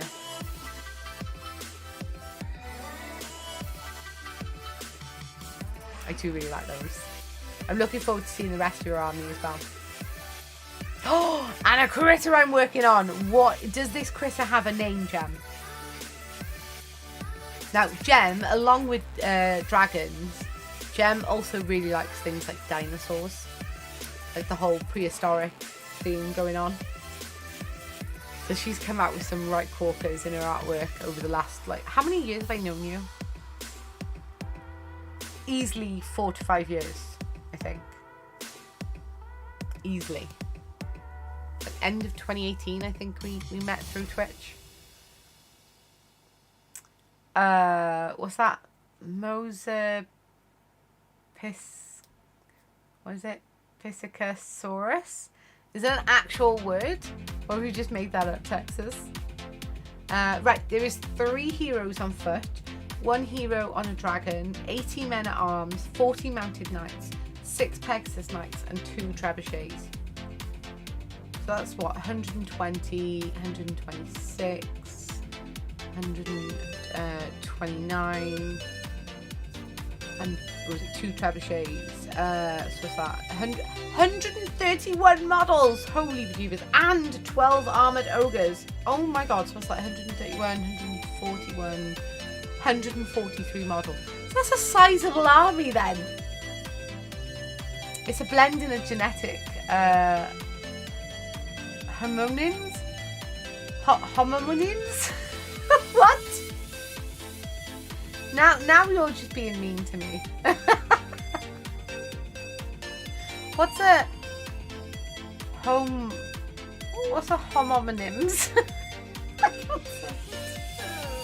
Is that even a real word?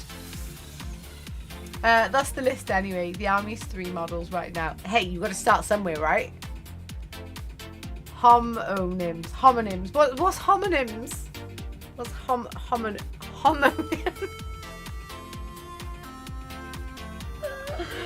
Brain, where's the water bottle? So, have you thought about how you're gonna colour this, or you're gonna leave it as line work like that? Because I know sometimes you do both, don't you? Sometimes it's just line work, and at other times you go like full ham and do like the full colour and everything as well.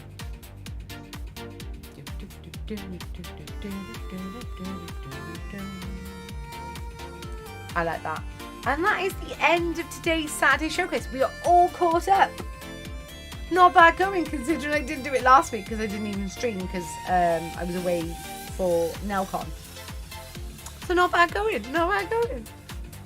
But thank you to every single person who has contributed their artwork to this week's Saturday Showcase. I very much appreciate that. I love going through and seeing what people are up to, because I find that it sort of offers that level of motivation and inspiration as well. That is very cool. So it doesn't have a name just now. Idea behind it is that it's a piscivore, meaning it eats fish. It's a pursuit predator. So it's powerful swimmer to chase down schools of fish. Oh, it's a pursuit predator. I get you. Yes, I didn't understand the first time I read that, but no, that whole sentence clicks in my brain now. That's cool. That's about as far as I've got. No, that is awesome. I really, Jem, you know how much I love your artwork. I've yet to see something that I've gone, don't like it. So yes, I'm looking forward to it as well. It's probably going to be blue. Oh, woman after my own heart. you know the way to my heart, Jem. Food and blue. Not necessarily blue food, but you know. Oh no, you are welcome. Thank you for including it, and the models as well. But yes, if you want to get involved in the Saturday Showcase, guys, all you have to do is join my Discord, and then every Saturday make sure you've got your pictures of whatever project you're working on. It doesn't have to be miniature models. It, like, you know, you saw from Jem, we had artwork, like digital artwork, traditional artwork. It could be Lego, like we had from Texas today. In previous sort of Saturday showcase, we've had things like crochet or sewing. I think we've had pottery before. Anything that's artistic that you are working on, whether it's a work in progress or completed, bung it in there. We want to see it. Okay. What I love being creative and artistic, but I can, a lot of the time, I can sort of struggle to go, what do I want to do, kind of thing. So when I often sort of draw inspiration from other things that I see. So there's that. But yes, that is the Saturday showcase done and dusted for today. So anything else that gets added into that channel now will go towards next week's Saturday showcase. So I can't believe that we are currently 4. We are currently 4 subscriptions away from triggering the £10 voucher giveaway. Well on our way to the 250 sub goal, where I've said that every 50 subs will trigger a £10 voucher giveaway, and the winner can choose what store that voucher is for. As long as I am able to buy a digital voucher, I am happy for you to choose the store. So it could be Warhammer, it could be Griffin Gaming, it could be Element Games, it could be Amazon. I mean, for all I care, it could be a Love Honey voucher if that's how you want to roll. Winner gets to choose. As long as I'm physically able to buy a digital voucher that I can then either send you the code or send to you in an email or whatever, winner gets to choose. So that's every 50 subs unlocks that giveaways, and we're currently 4 subs away from that. I've then said that when we get to 125 subs, so halfway mark, I will be doing a giveaway for a brand new copy, still sealed. Right, look, still sealed in the cellophane wrapper of the Warhammer Underworld's Nether Maze. And this is an amazing box set. I love this so much. Let me just move some things over. There we go. This one, so you get your board. You have 2 different warbands. You've got the Shadowborn Fighters, which is the new... Sorry, my light's shining on it. Which is the new Daughters of Cain. And then you get the Skittershanks Clawpack Fighters, which is the new Skaven models as well. So you get obviously the cards for the individual warbands, the 2 warbands. You get some tokens and things as well. And you get nice purple shiny dice as well. So that's really cool. And obviously you get like everything that's listed for there. So like, you know, the rule book and stuff as well. But yeah, that will be it for grabs when we get to 121 subs. Hey, if you want a Bad Dragon, you can have a voucher for Bad Dragon. Right? Winner gets to choose. I don't judge. It's your prize. You get to spend it how you see fit. So that's when we get to the halfway mark of 125 subs. When we then get to, remember the £10 voucher is every 50 subs. So there are 5 voucher giveaways throughout this sub goal. Okay? And with the voucher giveaways, I don't mind the same person winning. Like, no one will be excluded from them because they're different milestone goals. Okay? So if the same person happens to win, that's how the dice roll. So be it. And then when we get to the final goal of 250, I have the brand new box set. Willow, can you not? Willow, come here. Oh, go to Dad. Yeah, that's fine. She sticks her head out of, I don't know if you could just see it on the camera. There's like a living room window, one of our living room windows to there. And she'll stick her head through the curtain and she'll randomly bark at people walking near our house. And when I say near our house, we've got a front lawn that's like 10 feet between our house, the lawn, and the public pavement. And we live in a dead-end cul-de-sac, so it's not always very busy either. Especially this time of night. And she'll just like bark, bark, bark, bark. They're nowhere near our house, for God's sakes. And not probably equipped to enjoy such a thing for now. Hey, any hole's a goal. Again, you choose.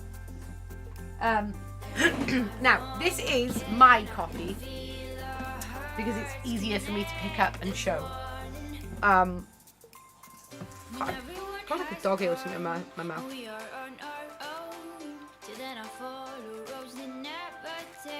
Got it. Yeah. This is my Leviathan copy, so it obviously is a lot lighter, you know. A lot lighter. It's Sans Tyranids. This is not the copy you will win. I will show you briefly the copy you will win because it's a freaking heavy box, yo. Right? So this is your copy. And to prove that I have more than one copy, this one that weighs like a feather is my one, okay? That's just got the Space Marines in it. I've even taken the core rulebook out ready. That is on my shelf. You're not having that one. That's my one. This one, which is a two-hand job, giggity, is the one up for grabs. And look, you could see, hopefully, if the camera is going to capture it. Can I even get? I can't get it on my table. Where are we? By here. This bit by here, look. The box is still sealed, see? It's not in cellophane wrapper. We were talking about it earlier. They're sort of slowing down on sending things out cellophane wrapped, but it has a sticker on, is it each side? Yeah, this side and the other side to seal them. Right, so this is unopened, brand new, in the box, in the heavy box. And I will send it worldwide, wherever the winner is. Okay? That is up for grabs when we smash the 250 gold. So a lot of prizes up for grabs with that. There is no end target for this goal. Because I'm not assuming that, like, you know, we'd reach that overnight or anything like that. It's like, it's a goal. It is a goal. So we are currently 46 subs, I believe. I'm pretty sure that says 46, not 45, because we got to 45 earlier, and then Luke was like, "Oh, here's one more." So that's why we are now 4 subs away from achieving the first £10 voucher giveaway target. But yeah, that's that, though. Did that make you laugh then, Jen? My response to your sentence. Lol.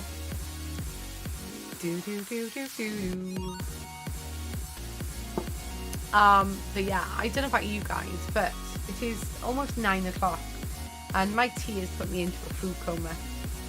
So I think I'm going to call it there for tonight. However, I do need to make up my stream hours this month. So, if I've got the energy for tomorrow, because I normally take Sunday off.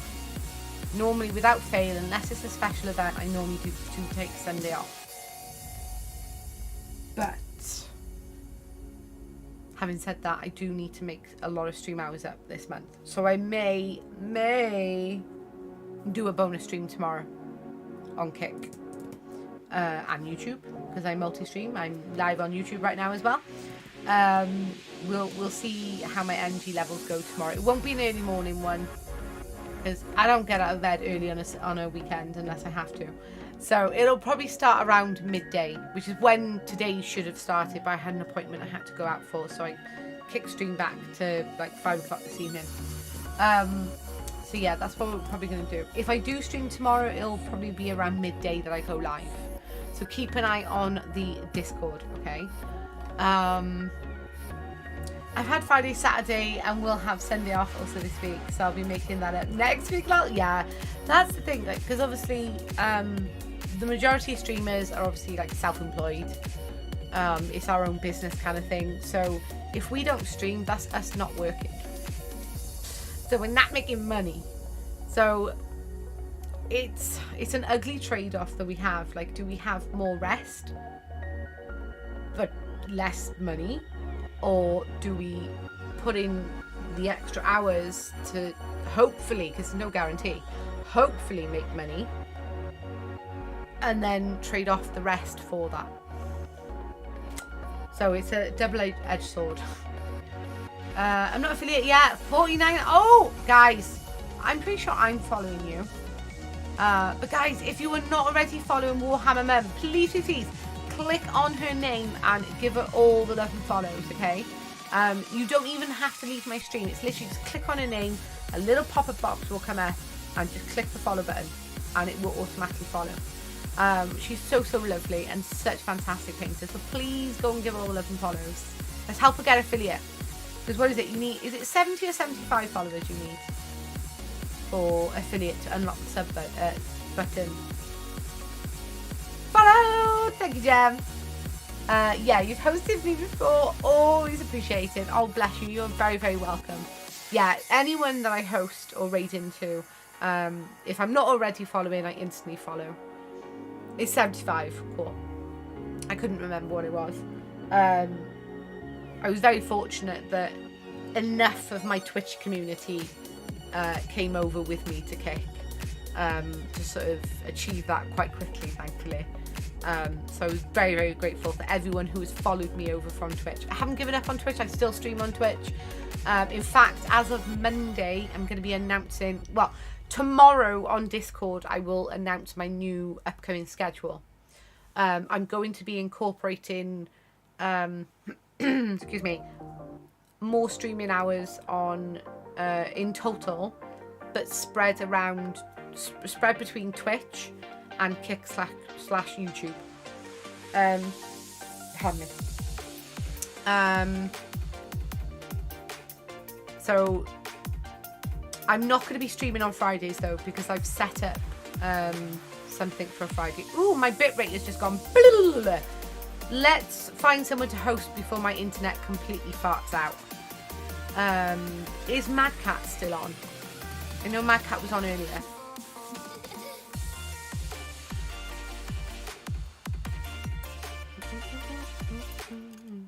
He is still on, and he's painting miniatures as well.